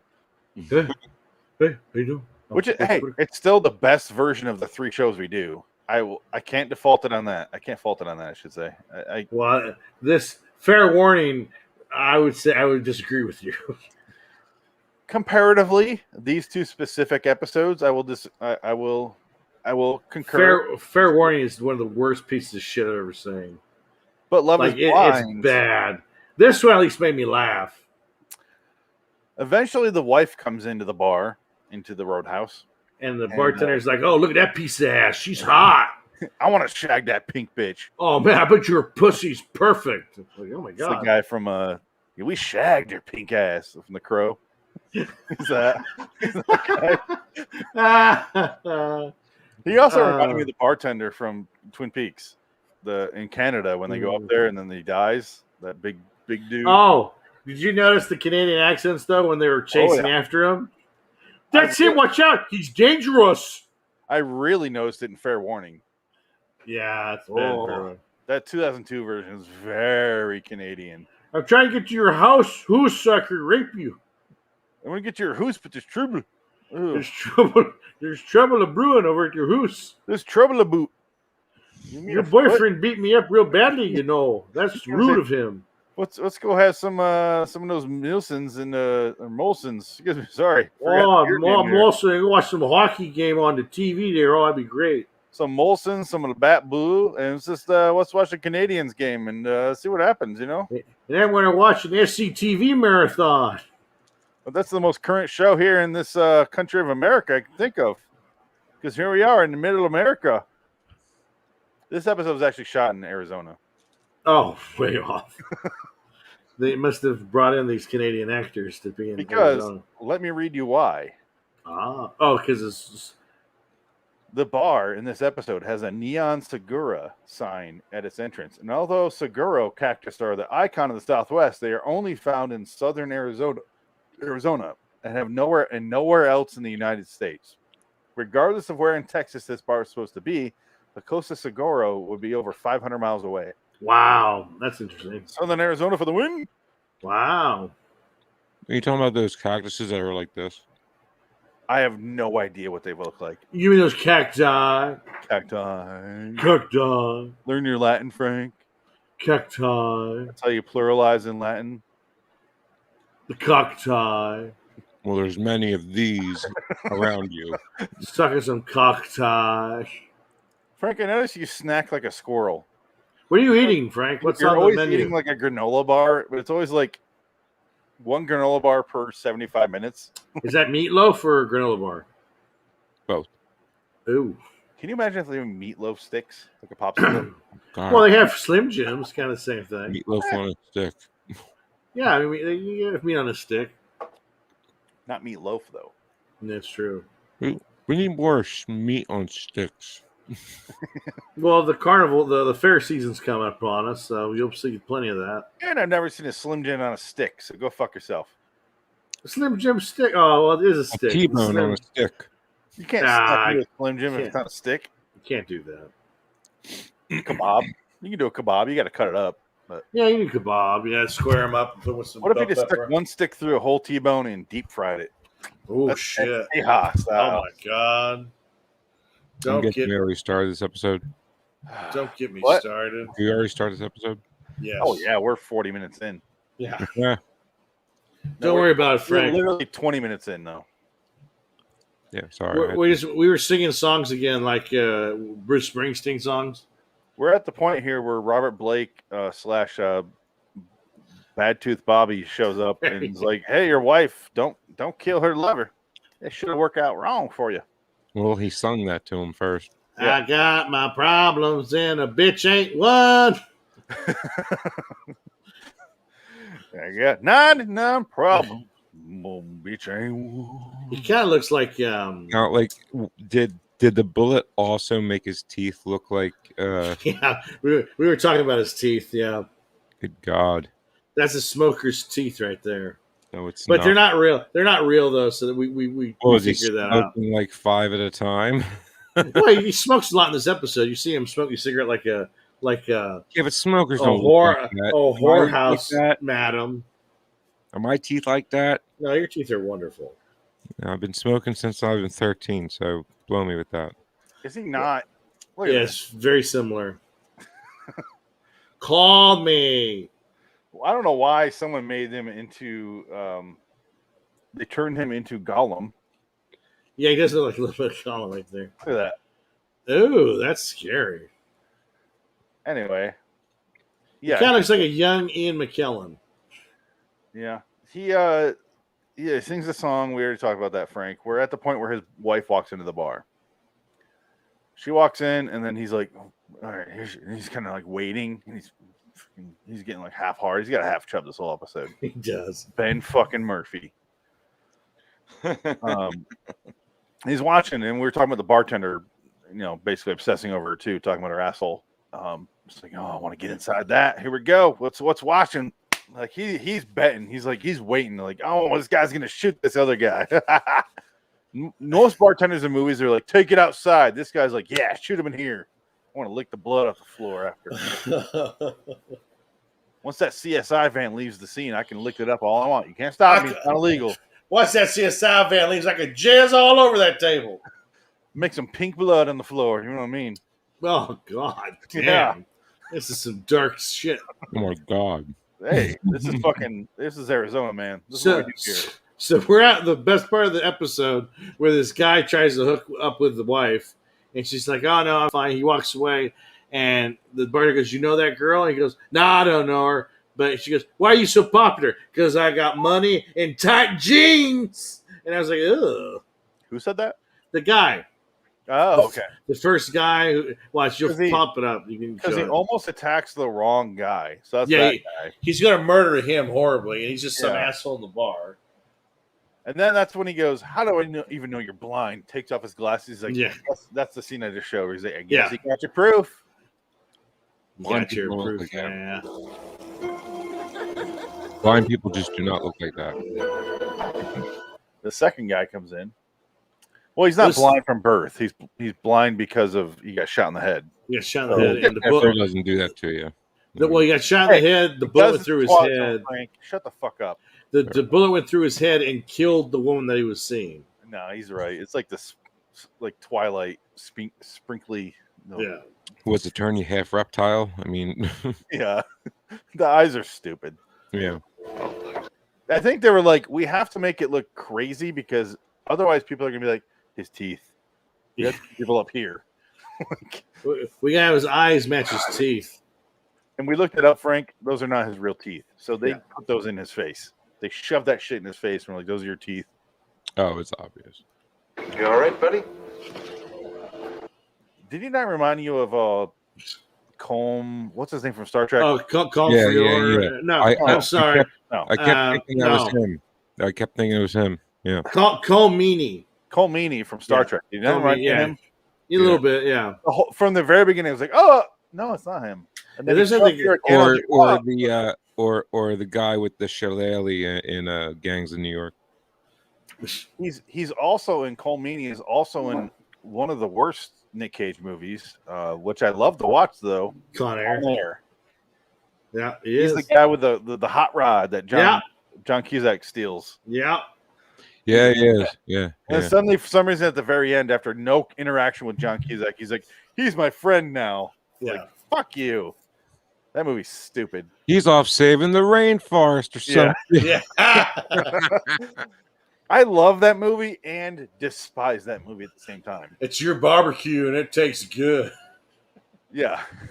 Dude, John Malkovich was so over the top in that movie. It's They had to try for that one line though, where he says "Sigh, Honora," and he blows him up. Like that was, oh my god, that was rough.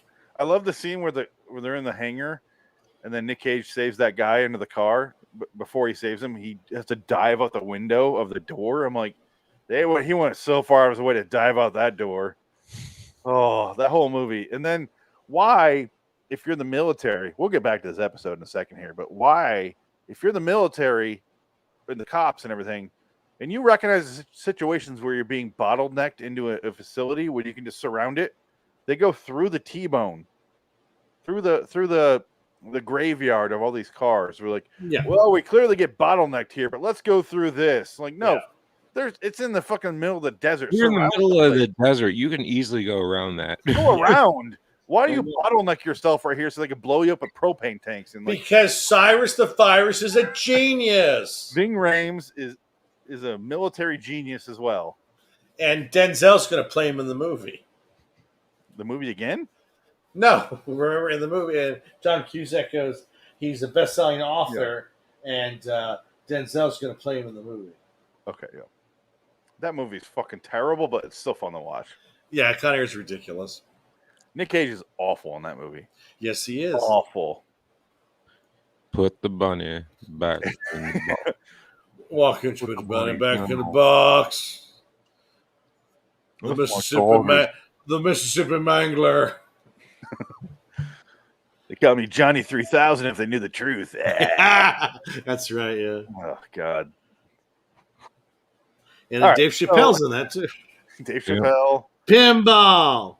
What the fuck? McKelty.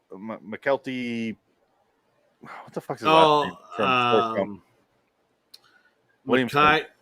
Mackay Williamson or McKelty Williamson? McKelty Williamson from Forrest Gump. Who beat his wife. Oh, yeah. The only thing he did was, get more fake sicker. All he did was get more diabetes throughout the movie. My insulin! I mean, I know people who need insulin. I've never seen them go through that. Well, have you been on a Con Air with them for apparently 76 hours? Still, I mean, you'd think there'd be enough in their system where they wouldn't be on the verge of death. I tell you what, though, it does have an amazing action movie soundtrack. There's your soundtrack. Wow, wow, wow. We took the Lethal Weapon soundtrack and threw it through 7 different amps. And then you had two different singers for the song. It was Trisha Yearwood and Leanne Rimes. Yeah. And they went with Trisha Yearwood because she sounded older. And Leanne Rimes ended up having the bigger hit. What? Yeah. The Leanne Rimes version sold more albums than the Trisha Yearwood version. I didn't know there's two versions. Yeah. Good to know. And the Trisha Yearwood version got nominated for an Oscar. What? Version of what? The song. What song? I would do. I would say that I would do and love you, something like that. How do I live? Yeah. How do I live without you? I want to know. How do I breathe without you? I have a big problem with the movie because the song is "How Do I Live Without You," and they play it at the very end where she meets him again and he's free.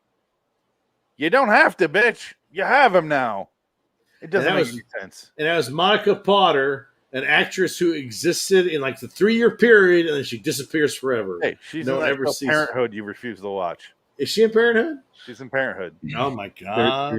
There's no way in hell Cyrus the freaking virus survived 3 of those deaths. He died 50 times until something fell on his head. Yeah. He needed to be electrocuted and then crushed or some shit. It's one of those movies I watch and the ending is so extreme. I picture them showing all that and then cutting back to a child playing with toys, being like, that's what's really happening. He's imagining all his daughter Cage is playing. How do you live without him? I will survive. Yeah, I just don't know the song. Maybe I was too mesmerized by the insanity. Oh, how do I live? I guess you're just too busy listening to your Pink Floyd. Yep, that must be it. That's all you listen to. It's all you have. So, Frank, you watched the movie how many times? You don't know the song? That's why I'm amazed. Do you know the song from Titanic? Of course I do. Let me play 5 to 3 seconds, 3 to 5 seconds of that song. Well, you're gonna get copyrighted here. How do I live? Okay. There's 2 men I trust. One of them's me. The other one's not you. The other one ain't you. Honestly, I have no idea what you're talking about. The movie, Con Air. You've been quoting it this whole time. I have no idea what the song is at the end. I'm waiting to play it here. Here we go. I'm going to pick up halfway through. Ready? Okay. And we're done. I did not know that was the ending of that song. Oh, yeah. Yeah. You know what song you're playing, though, right? The song, yeah, of course. Okay. That's the song. Trisha Yearwood, Mrs. Garth Brooks. Well, it's not her version. That's Leanne Rimes. Yes, that was not in the movie. Yeah. But was the more popular one. And so I guess youth outperformed elder abuse. So this episode was a whole lot of nothing. Pretty much. But can you show the scene where he shoots his wife? Leanne Rimes was on the soundtrack. Trisha Yearwood got her money later. Oh no, Trisha Yearwood's fine. She has money. She made her money and married Rick. So she's got her fucking money. No, she's fine. Leanne Rimes, though, I haven't heard of her in 15 years, probably. She had a reality show for a minute. I wouldn't know that. Because she was married to some guy. I'm a male. I wouldn't know that. You watch Kardashians. No. She watches Kardashians. Well, you watch it. If she's watching it, you're watching it. Oh, my girlfriend's a vegetarian, which makes me a vegetarian, too. No, fuck that. You know what I do during Kardashians? I'm just like... Yeah. And I'm playing my fucking stupid puzzle game. I don't give a shit about Kardashians. Do you have a Switch? To the point where now when she turns it on, I leave the room and I come back downstairs 5 minutes later. She changed it. I'm like, oh, good. Thank God. I'm like, you can watch it all you want. I don't want to watch it. And if me leaving the room is that impactful for you, I'm sorry. I don't give a shit. Yeah. It's an awful show. I'm not going to stop you from watching it. I'm just not going to bear witness to it. No, she just has to watch Big Lebowski with you twice. No, she would be so irritated. In one day, like we used to do. Well, keep in mind, we used to repeat while we play random games. Yeah, that was throw it on. Good old days. But she kind of knows what I want to, and I watch my shit, and then she's like half paying attention, going, "This is stupid," like American Psycho. I'm like, how do you not watch this movie? Yeah. This movie's amazing. So, how big's your TV? Why am I marrying you? We're done. We're done for professionally. My TV, I think it's 65. 65, yeah. I think I got a 60. I'm getting an 85 soon. I got no room for an 80. I could barely fit my 60-inch in here.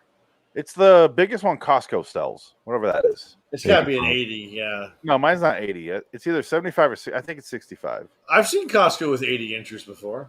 Rent-A-Center has an 85-incher. I'm like, damn. But you got to rent it. How much is it, though? Oh. Because they're cheap now. They're not like you used to. I remember going to Best Buy, buying my first TV, where it was a Sony widescreen TV. This is 2010. And they had an 85-inch, like one of those brand names, Mitsubishi. I think it was a Mitsubishi TV.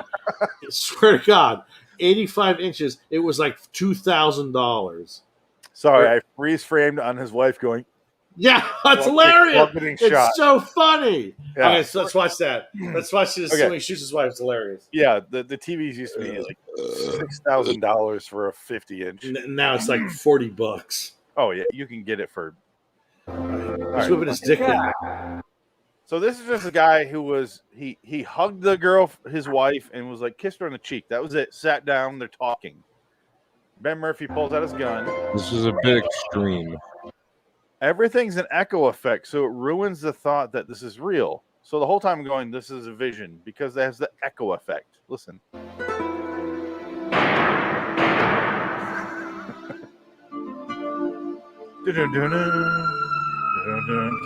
God!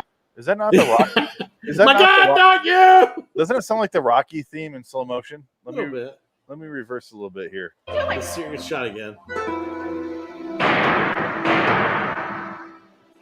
Here comes this reaction now. My God!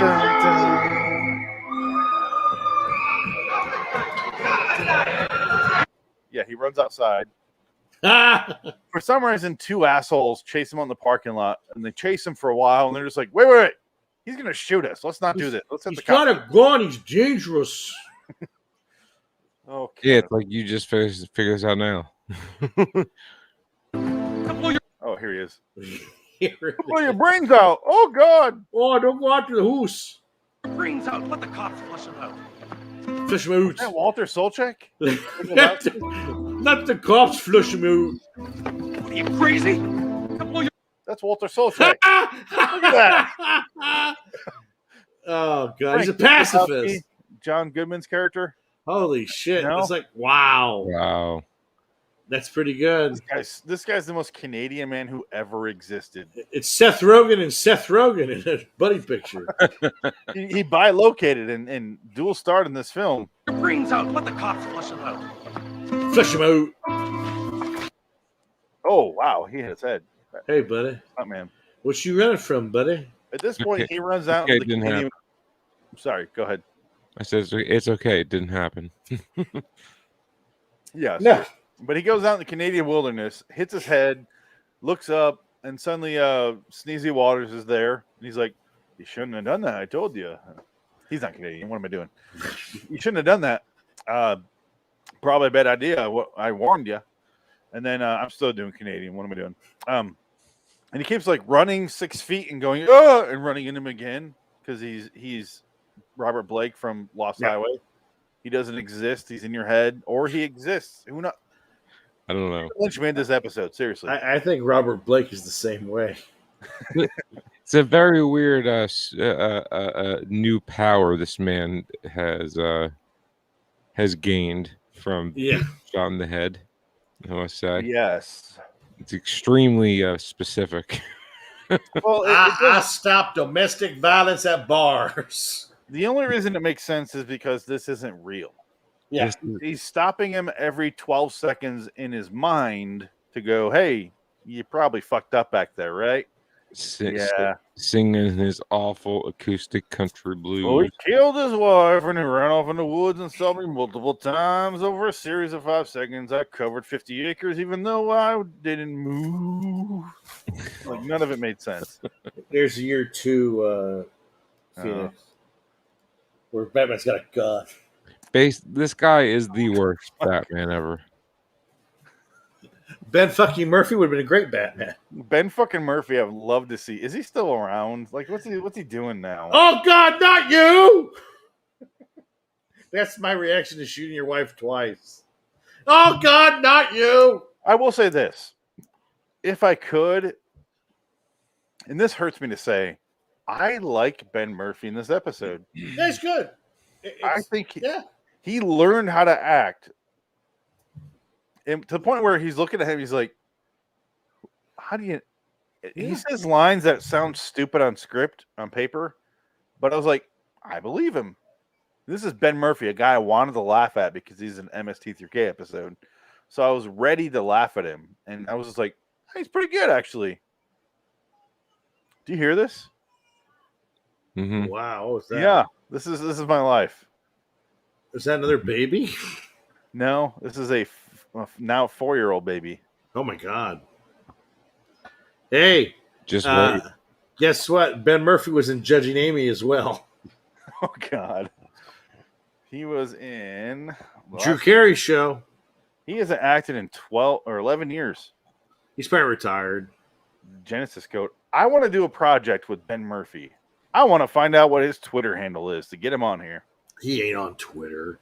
He guarantee he is. All those pathetic actors are. No way he's on Twitter. There's no Ben fucking way. Murphy. Let's see here. Does he have the blue check mark? Actor. He was in 6 episodes of The Love Boat.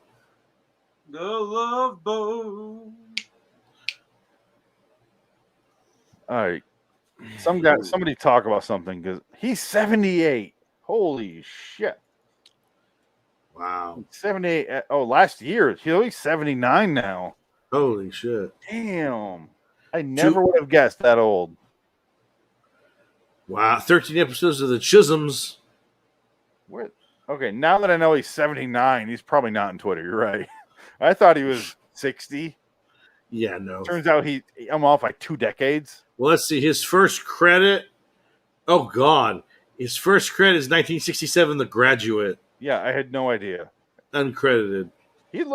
I thought he's just like an older looking actor who's probably 25. No, it turns out he was 40. So, holy shit.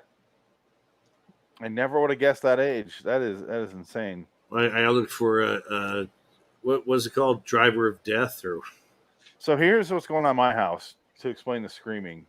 she had her 4-year checkup today and got 2 shots in her leg. Oh, and she's just like freaking the fuck out about it. That was 12 hours ago now at this point. I had to get when I was a kid, I got that those needle tests to see what I was allergic to. Oh, it was fucking horrible. Oh, me too. Yeah, I cried for like 4 hours straight. Oh, that's why I still don't like needles to this day. Even though needles are really nice now, they go right. You don't feel it at all. I do. I can't look. I go like this. Well, I know it's weird because like I hate needles, but you know what? They perfected it so well now. I don't feel shit. Like I've given blood and all that. And it was fine, no problem. It depends on who's doing it. Because my first COVID shot, the woman's like, "All right, here we go."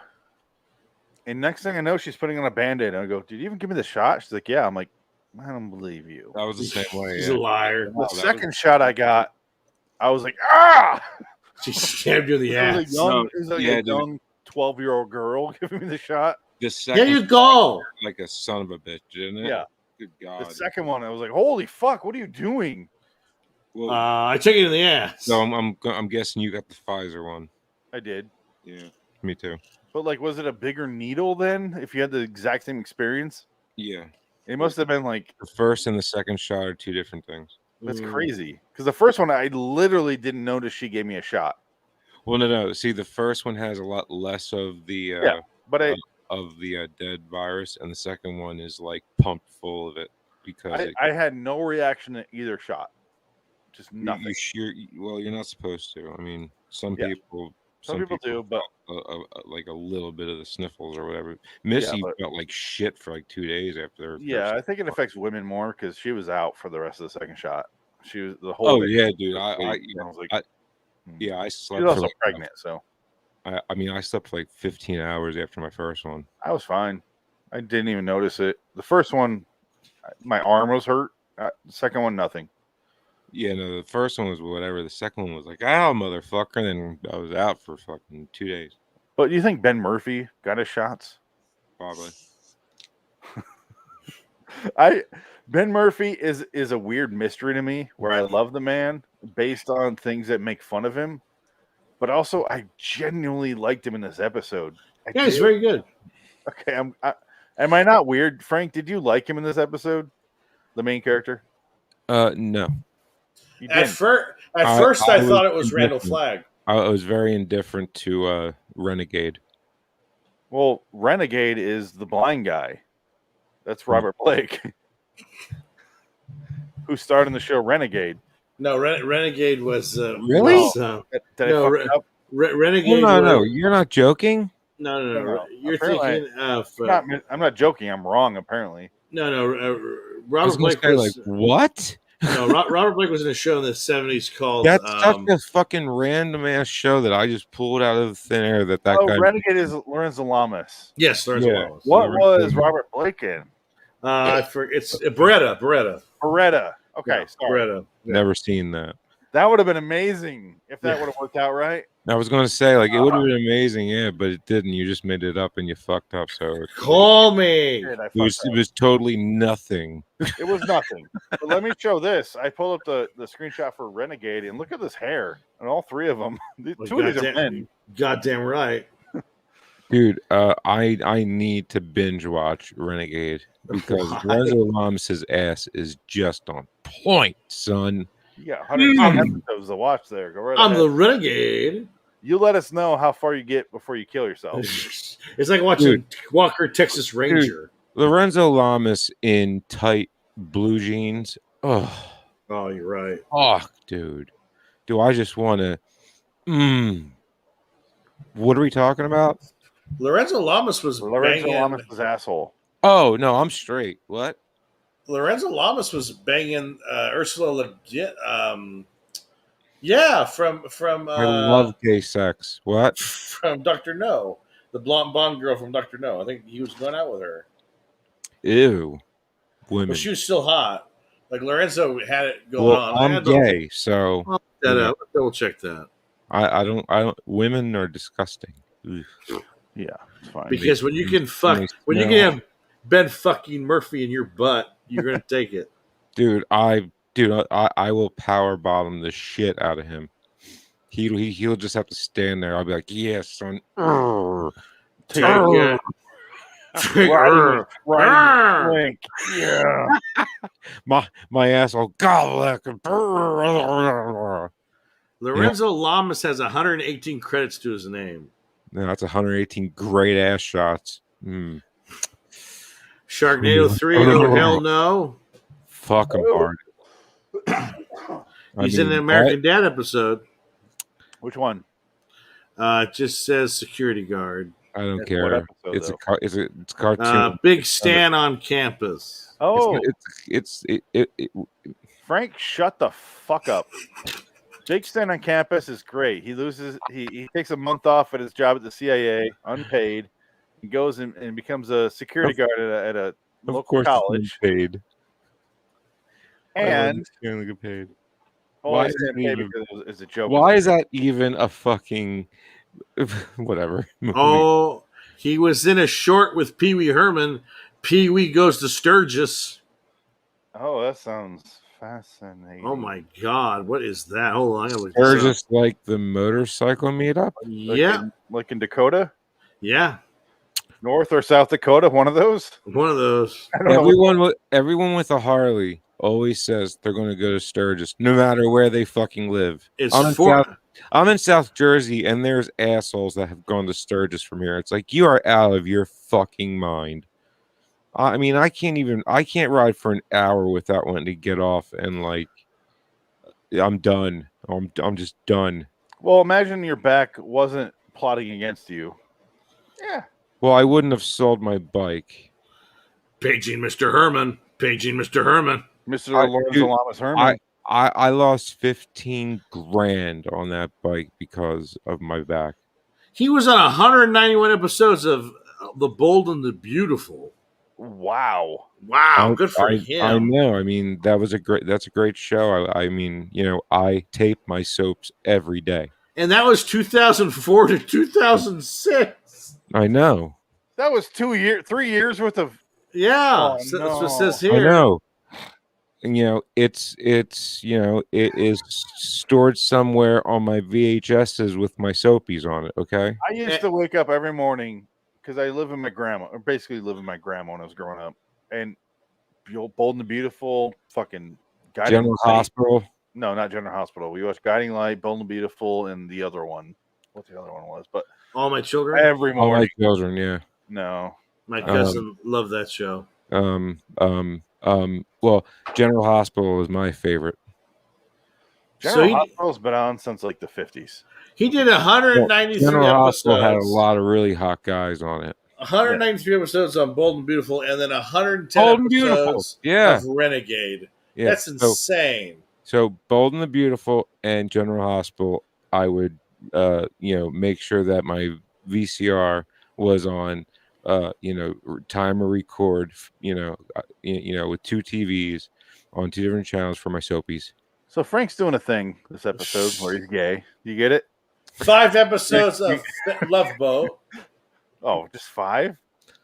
I love the Love Boat. I think it's because they can't show assholes on it. So they're like, we can't show his actual ass or asshole. So what are we going to use him for? Only his scrotum. Look, sometimes you watch so much porn that you just need to watch gay porn to get off because it's just something new. And he's still working. He's got 2 projects coming out. And then something happens. And you realize, I want that badly. Don't you kind of appreciate actors who can't act when they turn it into like this fucking 4-decade-long career and make $100 million off it? Holy shit, listen to this. Yeah. He was the only actor to appear in all 227 episodes of Falcon Crest. Oh. That's another. He was in 196 episodes of this show, 110 of this one, and 227. This guy is amazing. Who is this again? Lorenzo Lamas. He is fucking money. He is. If you want to beat a dead horse into the ground, what? I got a message from Adam's sister just now. I'm Adam's sister. I just wanted to say thanks for doing the tributes and everything. It means a lot to see how many people he made an impact on. No. I talked to her before, but I want to like intrude. So Did Yeah. they enjoy the episode? Like, we weren't like disrespectful? Or No. I think they just appreciated it. Did they understand? Did they get the humor? How like just? I didn't ask Frank. I don't care about our reception. I'm just saying. I hope they understood that it's all in good fun. Like we're never. I agree. I'm glad you clarified, but also we made it abundantly clear in that episode. That's what we're doing. So yeah. True, but I did hold back a bit. Oh, I did too. Yeah. Plus, I was a bit sad. Yeah, I could tell. But I did feel better. I did feel better after I said the Thursday when we did our shows. Me and Dick, we did our 2 shows, and I was sitting here. I'm like, afterwards, I'm like, I'm in a fucking terrible mood. This is our first show without Adam. That Thursday was. And sorry I didn't make it the day it happened because I was I should have just gone to the it took fucking forever at the doctor's, and then the pharmacy, it took fucking forever, of course, and then it just took forever to get home. It just took forever, dude. By the time I got here, it was just not a problem. Just it's been a rough week. Because I've been talking to the family and like trying to coordinate what I need to say on social media and just. I mean, like how I found it. Like, did you find out how? I found out from you. So. Okay, sorry. I was thinking about. I'm like, I hope that's not how he just found out. No, it's fine. Because I shouldn't have left the message. I should have just hung up. No. What I found out from was when you shared the Twitter or the Facebook link, and I went. But I wrote on his page and stuff. I'm talking about like. Oh, okay, all right. Because I sent you that. I sent that to you and Dick, and then for some reason Pete found out before we did, which is fucked up. Because I talk to him every fucking day. But it is what it is. But yeah, I'm not complaining or making it about me. I'm just saying, how the fuck did he know? I just wish we would have been told that same day. That's all I'm saying. But it wasn't the same day. Like how long you flew, or was it? We were doing. I don't know anything about last Monday when we were doing our last Twilight Zone episodes. Pete was doing a show and saying that Adam would pass and announcing all that, and I had no because you were saying like, "Yo, I can't get a hold of Adam. I hope he's not dead." Like I remember you saying that, and I'm like, "Oh boy." Dick and I were talking the week before that, where I'm going. I'm pretty sure he died. Yeah, like I remember you saying that. No, you said that you said that on Tuesday too, and or Monday, whatever. And I was like, nah, I'm sure he's just just based on how him and I talked, I could tell something's fucking up, and it was. It is true. Like I was I was just trying to be like I don't know, fucking uppy upper or whatever. I couldn't think of a good name to rhyme with upper. So I was just trying to be like that guy, like, nah, it's fine. I'm sure it's fine. But like in the back of my head, I'm like, Adam's not that kind of guy where he doesn't go off the grid. No, you can pretty much get a hold of him within a day at least. He went to the ER. And he goes, "Hey, I don't want to hold you up for the next episode." I go, "Dude, that's in 6 days." And he goes, "I'm probably not going to make it. I'm in the hospital." I go, "It's in 6 days. We'll see how it goes." Well, I don't even know that he was there for. I don't want to talk about it now. I'm sure it's too personal. People shouldn't have to know all that personal shit. Yeah. But I don't know anything other than it happened. I don't know when. I don't know why. It doesn't matter. Well, I do know all that, and it doesn't help. But all that matters, it'd be nice if he was here. That's all sure it would. Dude, he was looking great, not for nothing, but he was doing really good. He was mentally he was probably the best mentally I've ever seen him. And physically. Yeah, it looked like he lost 100 pounds. His last message to me, the last time we talked, he was so optimistic, and he sent me a screenshot of his a selfie, and he's like, "I'm getting home, gonna eat." I'm like, "Go get a cheeseburger." He's like, "Not ready there." I'm like, "Yeah." Yeah, like I think the last time we texted, it was just about nothing. Like it was that's like how it always goes, you know. yeah, it was like, yo, what are you doing? Like, working. He was like, yeah, dude, just this and that. I was watching. I forget what he was watching, but he was just like, yeah, it sucks, but what can you do? Yeah. You He got know, home from the hospital. He's like, I can watch the X-Files now. I'm like, have fun, man. 'Cause I knew he watched that episode we're going to talk about on Sunday, the Humbug episode, because he wanted to rewatch it. oh yeah, I know he was doing that. and we said that in about a month where we were going to do the War of the Worlds. So Yeah. we were going to set that up. Supposed to do War of the Worlds. We're supposed to do the Blob. So we have 2 more episodes that he's supposed to be a part of that he's not here for. But let's move on and finish Love is Blind. I just want to say I miss the fucking guy like bad. That hit me hard. I mean, I'm pretty sure you could hear that, Phoenix. Yeah, and that was not fun. And I was not. Yeah. Anywho, but Dick is tuned out. He's on his phone looking at toys he can buy. Not at all. Yeah, dude. I rarely get that way. Yeah. I mean, Dick and I were talking last week. I'm sorry. I was gonna say Dick and I were talking last week, and I'm like, I don't like to acknowledge that my emotions exist. Yeah, exactly. Yeah. Mm-hmm. So the first, I found out it's hard.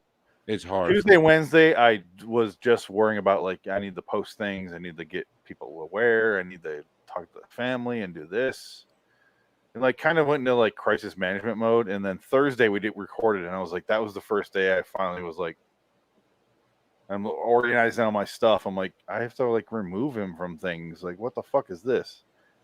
That was the first day it hit me. That's why eventually toward the end of the episode, I'm like, this kind of hit me. But yeah, it's definitely interesting how we go forward. But clearly we are, and you have to. It's like have to. I hate this. It's cliche as fuck, but he would want us to. Yeah, of course. I would if I died that you guys continue this show, but I know you wouldn't. Probably. Yes, we would. Would you? I would. I'm just not technically inclined. I mean, dude, I sought you out to make sure we did this show. What are you talking about? No, I appreciate Dick's honesty, and I appreciate your honesty, Frank. Well, if Dick's not in, then I'll find someone else. No, I'll do it if you just put it on he's stream. saying he'll be a part of it. He just doesn't know how to actually do it. No, yeah. So I do. I already have a. Yeah, exactly. So Frank, you would take over because Phoenix. You play with fire with the holes that just rail for $50 every couple of nights, and you'll probably get the HIV soon. So I have a backup. He's talking about that time you played a glory hole in your school program. He says that, but where was I at the Hampton Inn? I wasn't there. I go to the Howard Johnson. I only go to Hampton Inn with my own wife. Okay. To get away from the kid, for the baby. Yeah, no. That's what I've been seeing. All on the Facebook. other ones are in gringy motels with with cockroaches. Because all my friends are basically married and have kids now. I have no single friends anymore. Yeah, so, when my wife and I get down and dirty, we go to the Hampton Inn. Okay. Well, everybody's posting on Facebook or Instagram, whatever. It's our first date in 20 months or whatever because he's had a baby. Ugh. Yeah. And I'm just like, oh wow, I'm glad I don't have fucking children or married. No, Thank you, Dick, you for don't reminding me understand. of freedom. Dick, you do not understand. We still haven't gone out for our 14th wedding anniversary. Yeah, and I understand. It's been a month and a half. Yeah, so, I understand. And you know what? So I get it. It's hard. That's why I never got married. No, it's not. That's why you haven't been married. One of the reasons why, because I thought about it, and not financially stable. Oh, I'm financially stable, Frank. You have no idea. No, well then financially it's not the problem, Frank. He's insufferable as a human. That's why the human being part is the problem. Well, you're a homosexual, so it would be a man. I wish. Then it would be no problem. Dick, hold on. Yes. Lorenzo Lamas. Oh. About his asshole again. Okay, yeah, we're back to normal. Okay. I'm talking about his asshole and his. Damn, that man's been in more. That guy's been in more television episodes than I think any other actor. I'm kind of shocked by that. Good for him. He wore those blue jeans with no belt. So Good for him. I mean, he's like prolific. 3 shows he's on 150 episodes of. That's crazy. Yeah, and there's 3 shows. Maybe one's over 200. Maybe Ted Danson. Yes. Maybe Ted Danson. That's it. Maybe Ted. I Danson. would let Ted Danson blow me. Oh no! But Ted Danson was the lead on those shows, so he has more. Ed Begley Jr. He's on more TV though. No, I'm just saying, blow me, Ed Begley Jr. Was he going to blow you efficiently? Just like that Tales of the Crypto series, so hot. He's going to give out halfway and be like, battery ran out, man. Sorry. Oh, sorry, I got no wind power. This is what happens when you don't do solar. I have a question for both of you. Phoenix, you first. Okay, what's the only man you've ever jerked off to? Jerked off to? Bryan Singer. I already said I jerked off to Schindler's List, so clearly there's no shame here. No. That's what I mean. Yeah. But jerked off to, or happened to be on screen while I was jerking off? Probably. No. It was premeditated. No, nobody. Really? Yeah, honestly, I would admit it right now if I did purposely. No, nobody. Dick? No, jerked off while someone was on screen was definitely what's his name? The Spanish actor. Jeremy? What's his fucking name? Antonio Banderas. Yeah. Oh yeah, fuck yeah, dude. Yeah. I've been jerking off while he's on screen because he's on Desperados and Femme Fatales and stuff like that. No, the Desperado scene when she's on top of him with the guitar. Even though it's a boob double, but still. I'm just saying. The 9-year-old mind doesn't understand it, but the 12-year-old dick does. Oh, yeah. When that jaw and tits was playing the guitar on top of him, oh god damn. Yeah, he's definitely been on screen many a jerk nights when I was young. And I would say the Satanica Pandemonium scene. Oh yeah, From Dusk Till Dawn is hot. Like when she comes out, oh my god. Probably David Duchovny because he was in a erotic show when I was young. Red Shoe Diaries. Probably accidentally jerk off to him too, but didn't realize it at the time. Red Shoe Diaries was so bad. And then he's on Californication, which I have not watched, but apparently continues the trend. Well, I don't want to get off on a rant here, but can we finish this episode so we go to the next episode and we can talk more about this because I'm getting tired? Yeah, Love is Blind. Well, this is the last episode for me since I didn't watch the next. True, episode. but oh no, you're staying. No, he runs through the woods. I actually have to go to bed because I need to get up early for work. Okay, runs through the woods. You're right. Dick's right. Runs through the woods. Gabe's getting confronted, and then eventually, obviously, ends up being a hallucination based on the song he played, which is one of his powers, getting shot in the head, apparently. Yes. Whatever. Magical blind guy. How many times have we seen that? It's fine. That's fine.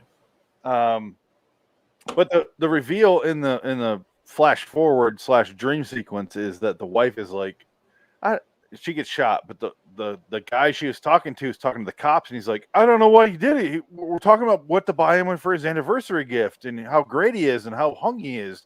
He's an amazing husband. I don't know why he shot her. He's Ben fucking Murphy. He's Ben fucking Murphy. He's TV's Ben Murphy, the unfortunate actor Ben Murphy. Why the fuck did this happen? He's still Lorenzo Lamas, but and he's like, no, and like Quasimodo, and then the fucking cops show up. And then there's like they arrest him, and then suddenly it's cut back to reality. He's at the bar, and the blind guy's like, "Yeah, probably saw something, didn't you?"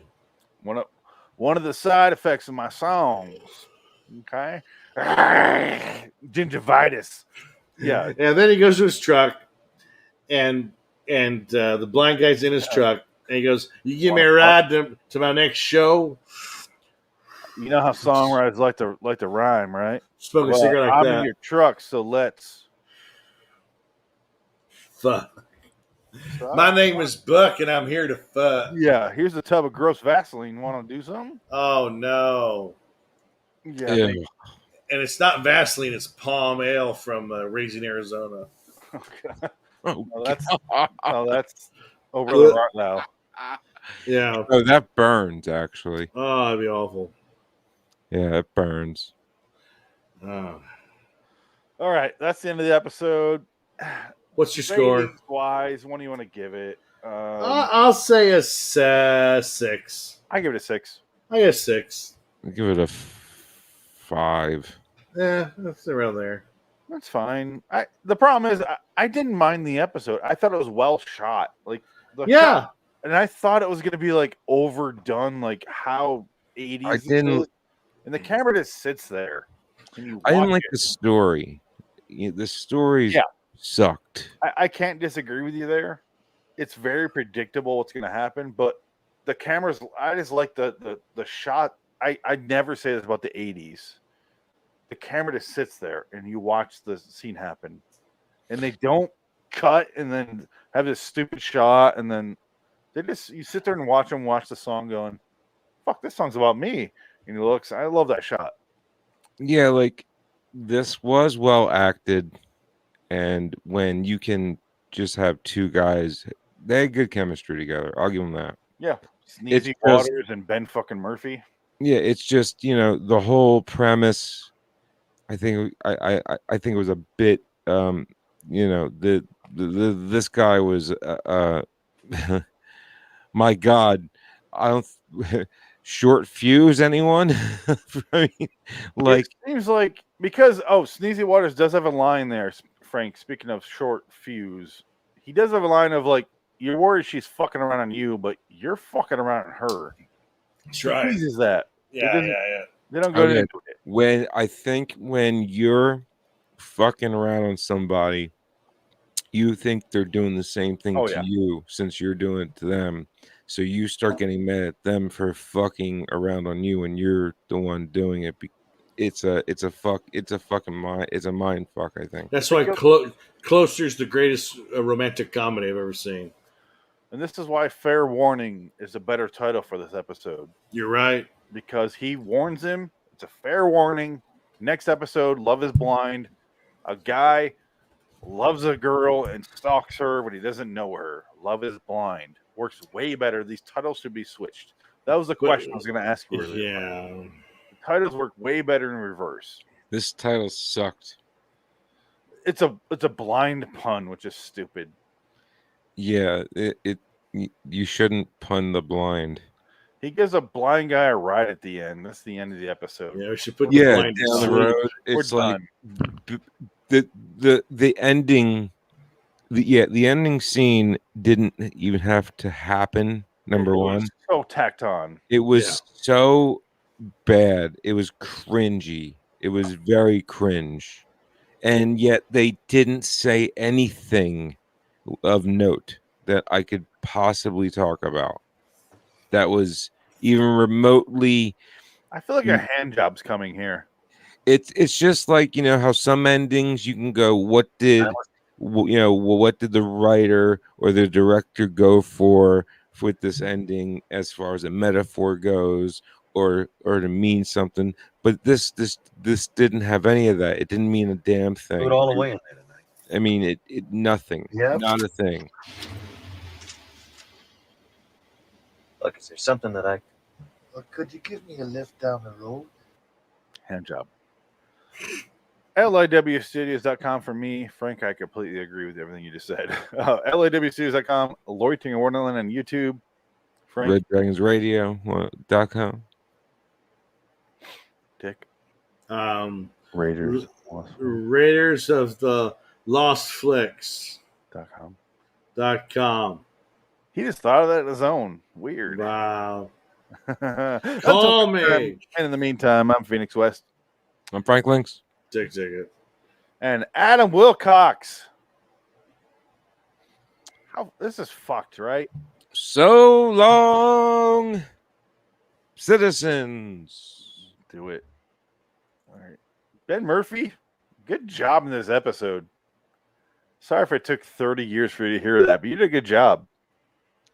Look, I'm saying the actors did a great job. There was great chemistry. I enjoyed the acting. It's just the story was so bad. You defend yourself. I'm just saying Ben Murphy did a good job in this. I don't know who Ben Murphy is. The main character. Which, like, who do you think the main character is? The guy with the teeth, or the guy with the hair? The blind guy's not the main character. Okay, then that's my point. Like, good job, Ben Murphy. He was okay, but I think that the blind guy really stole the episode with his weirdness. And that's how we end. Frank, you have a great night. You too, guys. Sorry I didn't get to see. Like, I literally tried for 20 fucking minutes, which was the 20 minutes I had to watch it until it was like 10:02. I was like, God damn it. The next episode will be short, Dick, because I know you're tired. Yeah. Why are you moving the camera? I suggest it. Guys, moving on. If you guys want to do it like an hour earlier or something, that's fine. Because my work schedule has drastically changed since a lot of things have drastically changed. This is as early as I can do it. Fair enough. I got to pick her from school. And yeah. Fair enough. I was just letting you know. So anyway, Sunday, you said? Sunday is Adam's last 2 picks for X-Files we watch together. The Rock you watch ahead. Sunday, same time. Well, if you're gonna watch X-Files, it's 9:15 for you? Yeah, I guess. Yes. I don't know, because I don't know what time you guys do it. 6:15. 7, 8, 9. Yeah, 9. Because it's 3 hours right now. Yes. For now. And then I guess the end of September or beginning of October it'll change again. Something like that. Anyway, who cares? Point thing is, no, what I was gonna say is, do you want to watch? Like crazy? No, take it. All right. Phoenix, do you want to watch The Rock together? I don't know when I'm gonna get a chance to watch it. I'll let you know. Well, just let me know when you're going to, and then I'll watch it with you. It'll probably be Sunday's weird. Well, why don't we do it Saturday night? Well, I always say weekends are horrible for me because that's like family time. Doing a show on Sunday is weird now. Well, UFC Saturday, isn't it? It is. So, well, you want to watch it after the Suns game tomorrow? I don't know about tomorrow, but I'll let you know. It'll be sometime this week. All right. I don't know when. This is our first time doing it Sunday. I really don't know when I can watch it. I'm trying to figure that out all day. But it'll be during the day, won't it? It'll probably be Friday during the day. Because I don't want to watch it too early because then I'll forget. Well, I gotta work, so and any day but Friday. Friday we're doing the live show, so I can't do it then. Fuck. I'll be doing the day if I watch it. But what about like Thursday, like around 7 or 8 my time? I don't know. I'll let you know. It's like right when I pick it up from school. Oh, right. Okay. Well, like 10 Thursday my time. Like the time we start this. But on Thursday. I don't. Late at night. I don't know. I'll let you know. Okay. We're live right now. I don't want to. Oh, I'm sorry. Shit. That's fine. I don't want to and well, the other do either of you want to do way off topic? I'm not able to because I have another thing going on. My weekends are always kind of fucked up. Fair enough. Phoenix, way off topic. Saturday night. Not Saturday. No. Okay. Any weekends are fucked, man. Family shit, and then. Gotcha. I don't know. Let's see. What's tomorrow? Tuesday, like Wednesday during the day. If it's early, before my time, fine. I don't care. Okay, I got you. I can't do late night, other than those days I already record. So. Fair enough. Okay. All right. Sorry. That was live. That was. You're good, man. that was exciting. I'm sure. All right, guys. So exciting. Bye. You're gonna miss Fair Warning. Oh no. I don't think. I think this episode made no sense to me. This episode. Oh, hold on. I knew it would do that. 1 second, Dick. Of course, it gives me the issues. Frank is refusing to leave. He's giving me a thumbs up here on behind the scenes. Oh, the camera's so he kissed it. Oh, God. His balls are out. Oh yeah. I'm gonna boot him. I'm just gonna boot him. Bye. Bye, Frank. Kicked him. All right, he got kicked. You gotta change your crawl though. I know. Thank you though. I didn't know. I say that like, come on. I just saw it. All right. Recording theme song. Let's get this done. Fuck it.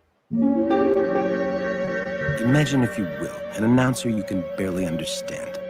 He refers to a but you're not quite sure what he said. He seems to be eating something, or perhaps he's a little drunk. It's remotely possible that he just said something about the scary door.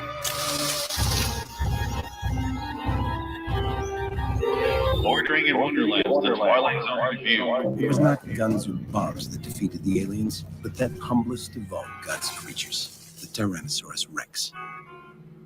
Hello, citizens. Welcome to LIWTTZR Twilight Zone review, episode 275. We've done 275 of these, Dick.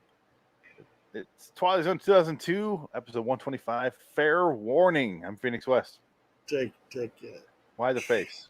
Because you said 275. I've done 275 of these. No, you have. I haven't. I know. Yeah, so I've done about 80. You've done, let me count here. No, we just did this not too long ago. It was like 85 or something like that. This is your 60th. Yeah. 60th episode of Twilight Zone review. Frank has left us because he didn't watch this episode because he's a quitter. But let me just say, this episode, out of the 3 we done today, is the worst. Oh, I still don't know what the fuck happened in this episode.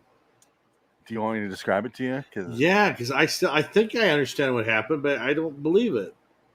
A friendly flower shop clerk is threatened and stalked by pet shop worker, but no one believes her story. That's what IMDb says. That is not it at all. It was. Well, okay. It definitely was. So first off, it's Taryn Manning, who was like an actress for about 2 years in the aughts of 2000. Now, I mean, I don't know what she's doing today. I wonder if she still works. She was on 7 or 8 seasons of Orange Is the New Black. Was she? Okay. Yeah, she's great in it. She plays Kentucky. I'm in Orange Is the New Black. This guy's stalking me. It's one of the few roles she did where she wasn't playing a white trash piece of shit. I don't believe that. Other than you're that, talking about this episode or Orange Is the New Black? Yeah, this. She's not a white trash piece of shit. Oh, like 8 Mile and Orange Is the New Black. She plays like a lot lizard. You would fuck on a loves gas station. Was she the wife of Eminem in 8 Mile? I don't know what she was in 8 Mile. I don't remember it that well, but I never saw it, so I don't know. Yeah, my mom's spaghetti memory is not that great. I apologize. Yeah, fair warning. Halfway through the series, fair warning. This episode sucks. Don't watch it. Okay, so her boyfriend shows up. We don't know it's her boyfriend. It's just like a guy shows up at a flower shop, and he's like, "I want to get this for my girlfriend because we've been dating for 6 months, so it's got to be really special." And she's like, "All right, well, how about I write this? Like, roses are red, violets are blue. I want to fuck you in the ass and fuck you too." And he's like, "Great, man, great," and buys it and goes, "Here you go," and hands it to her. Clever opening scene. Thank you. That's when I immediately hated it. And I was like, oh, fuck you. We're in for a rough night. Yeah. And then magically a guy behind him appears in a blue... the boyfriend leaves. Yeah. And then we cut to what you're about to say. Well, no, she has the girlfriend. Her friend's the girl from Battlestar Galactica that blows her brains out, and she's in this episode. Her friend, the other girl, and so she's working in the flower shop, and that guy, what's his name? He has the name tag on. George. It was George. Okay, and then he pops up. And he's like, I have to warn you, I'm going to kill you. I love you so much that I have to kill you. You gave me detergent in the laundry room, and that's like a bond, a sacred bond that can't be broken. It's like, what the fuck is this? And then, like, he disappears. They throw some mixed messages in there, because the first thing he says the first time she sees him is, you have to stop me. I'm going to hurt you. I'm going to kill you. Yes. So that's the first time. So... And she's like, I'm gonna call 911. She grabs the phone, turns around, he's gone. She still calls him though. She apparently off screen she called the cops, and then they show up at the pet store, and she's like, that fucking guy showed up, and he's like, I don't know what you're talking about. Like, I was not there. I've been here all day. I don't know what you're talking about. Yeah. So she looks crazy. It's like gaslighting the episode. Only he's gaslighting her with his conscious, which is... Well, and that's the thing. It's his subconscious that's attacking her, warning her that he's going to kill her. Yes. So the good side of him is trying to stop the bad side of himself. But that's fucking stupid. Yes. And everything you're going to say about this negatively, I can't deny. That's horrible. It's a terrible episode. That should be a clue as far as how I'm going to rate this, right? No, I that's a 3. I hate this fucking episode. It's terrible. But why did my camera go off? Uh-oh. You're in physical pain again? Ah! Oh, this episode made my fucking back spasm. I will say this, Dick. Do you like... hold on. Do you like Lorenzo Lamas' asshole? For some reason that shut off my microphone. How does that make sense? I can hear you. Yes, but why did... Well, okay, fuck it. Apparently I can't record this episode. Whatever. Okay, that crashed or didn't pick up anything. No, that's all right. So hopefully this records, right? Maybe because we had so many viewers that your site crashed. Yeah, we're between 2 and 1. Keeps going back and forth. Well, there you go. It just broke the internet.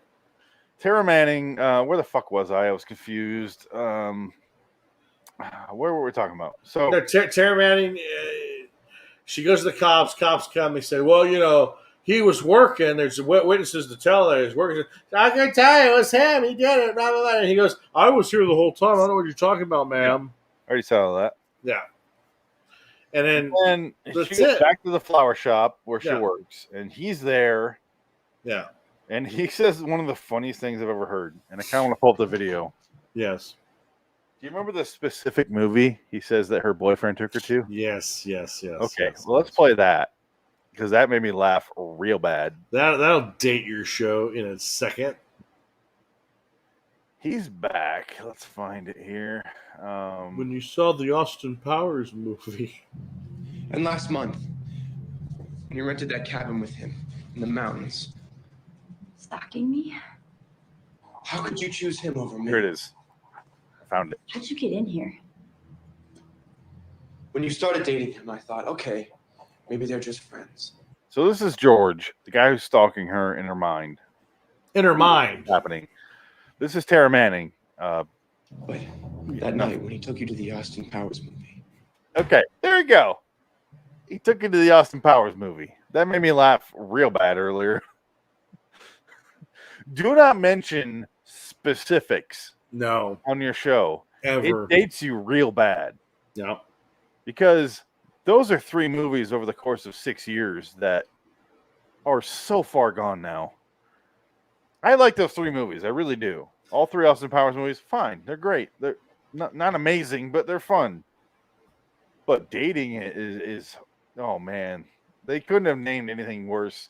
When he took you to the first Ryan Reynolds, what the fuck was that college movie he did? Van Wilder. When he took you to Van Wilder, I'd be like, oh god, even worse. Yeah, it's awful. Yeah, And I love the fact that it's shot like, look at this lighting on his name tag, so you can see his name tag. Yeah, it clearly says George. It's like in a triangle of light. Yeah. So he's a Best Buy employee. He looks like a Best Buy employee, and he shows up and he's like, "She took you to the Austin Powers movie, and you fucked him instead of me." Shit. Oh, but then he goes, "You have to dump your boyfriend because he's gonna kill you." So yes, he his course right there, right? So I wrote down my notes at that point. Either he's gonna kill her, or he's saving her current boyfriend from killing her. That's it. Yeah. And I realized they're going, that creates doubt in your mind, creates a red herring. But I'm like, no, it's one of those two things, and that's it. Red herrings don't create two options, and that's it for the rest of your movie. It just goes, there's one of two options, that's it. That's all I can think about. No, it's awful. And then at the end, where the boyfriend goes and beats up the guy at the store. He beats him up.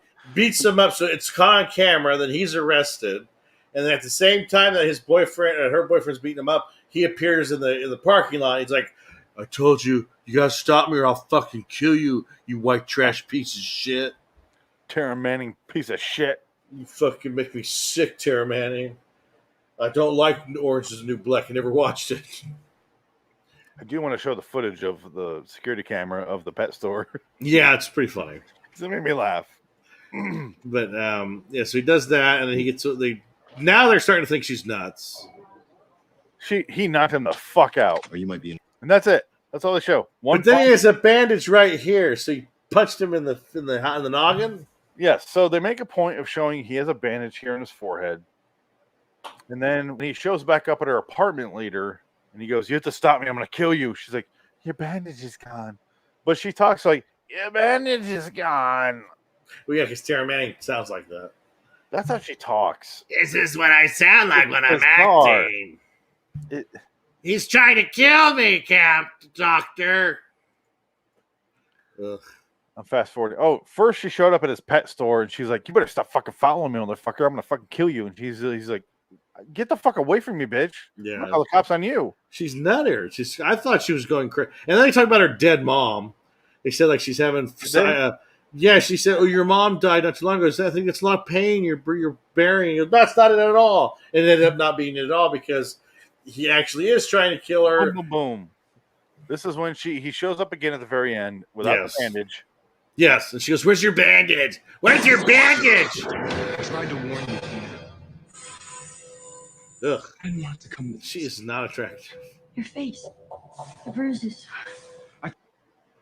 So the Best Buy guy shows up.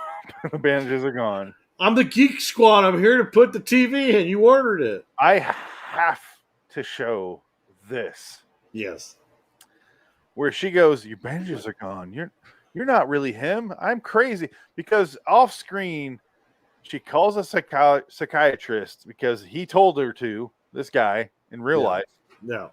So she calls the psychiatrist and she leaves the most specific email or voicemail. She goes, I'm seeing a guy from a pet store. He's trying to kill me. And I'm wondering if it's real or not. And by the way, call me back. It's 555-0123.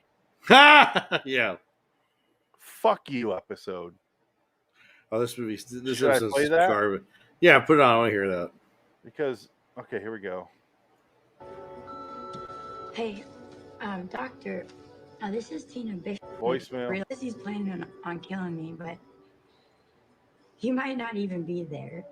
It could be a total hallucination. So, obviously, I could really use your help.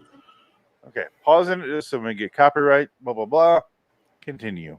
So, could you call me when you can? Ready for her phone number? 555-0123. They weren't even trying on that one. Not even trying. I can't remember that number, so I'm just going to say 0123, okay? Yeah, here comes the reveal. When he shows up and warns her again, she's like, "You keep giving me back and forth. Like, you're trying to save me. You're trying to kill me. What's going on here?" This is why. There's only so much a conscience can do. And that's all I am, is conscience.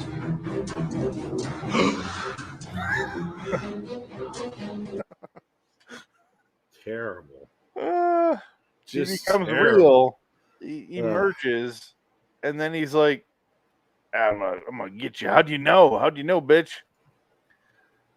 How the fuck did she even defeat him? I don't even remember. I think she stabs him with her pruning shears. Oh, yeah. You're right. Just because she's works in a flower shop. But she doesn't like kill him. She just stabs him in the butt. And I guess he calls the cops. Or cops come, or I don't know. I don't care. And then there's a great scene, which is this, where he's like, "How do you know what I was doing? Your consciousness gave you away." Is that what she said? Oh, that's God. I was after you.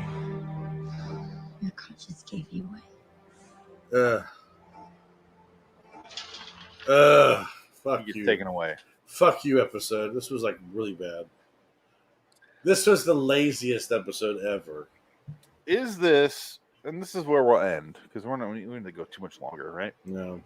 Because apparently I'm not recording a podcast. It's up to YouTube if I hear this or not. Is this the laziest 2002 episode we watched? Yes. Absolutely. So far, the 2002 episodes have been far better than the 85 and definitely Night Gallery. Oh, absolutely, yeah. It's been solid. Like, not great, but okay. Like, this one I felt like was the worst of them, but the worst I gave it a 5. Yeah. You gave it a 3? I'll give it a 3. Yeah. It was so bafflingly stupid. His conscience became real, and he was talking about, fuck you. Fuck you, show. That's horrible. I'm trying to be a good guy, but when I take your face and wear it as a mask, and I jerk off in your blood, don't take it personally, okay? Man, it's not about you at that point. It's more about me wanting to be God. It's that thing that I do that makes me feel like God. The problem with the episode, with a lot of 2002 episodes, is you guess the ending. Yes. 6 minutes in. Yeah. At the latest. With this one, I was like, it's either he's trying to save her from her current boyfriend, because they set up that he's abusive, and he, at least towards him, he beat him up in the pet store, and then, or he's going to kill her himself. And I was like, it's probably geared toward that. After I saw the beating, I was like, definitely toward him, and that's what it is. And then that's what happened.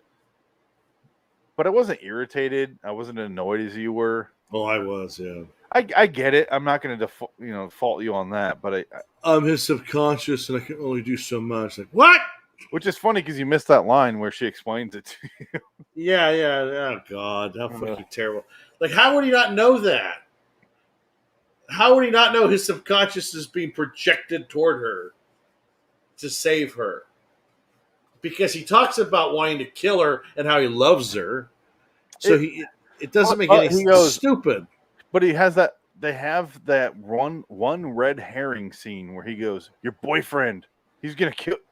Like, other than that, it's just about him. How he's gonna kill her. So, yeah, it's so dumb how they throw that in.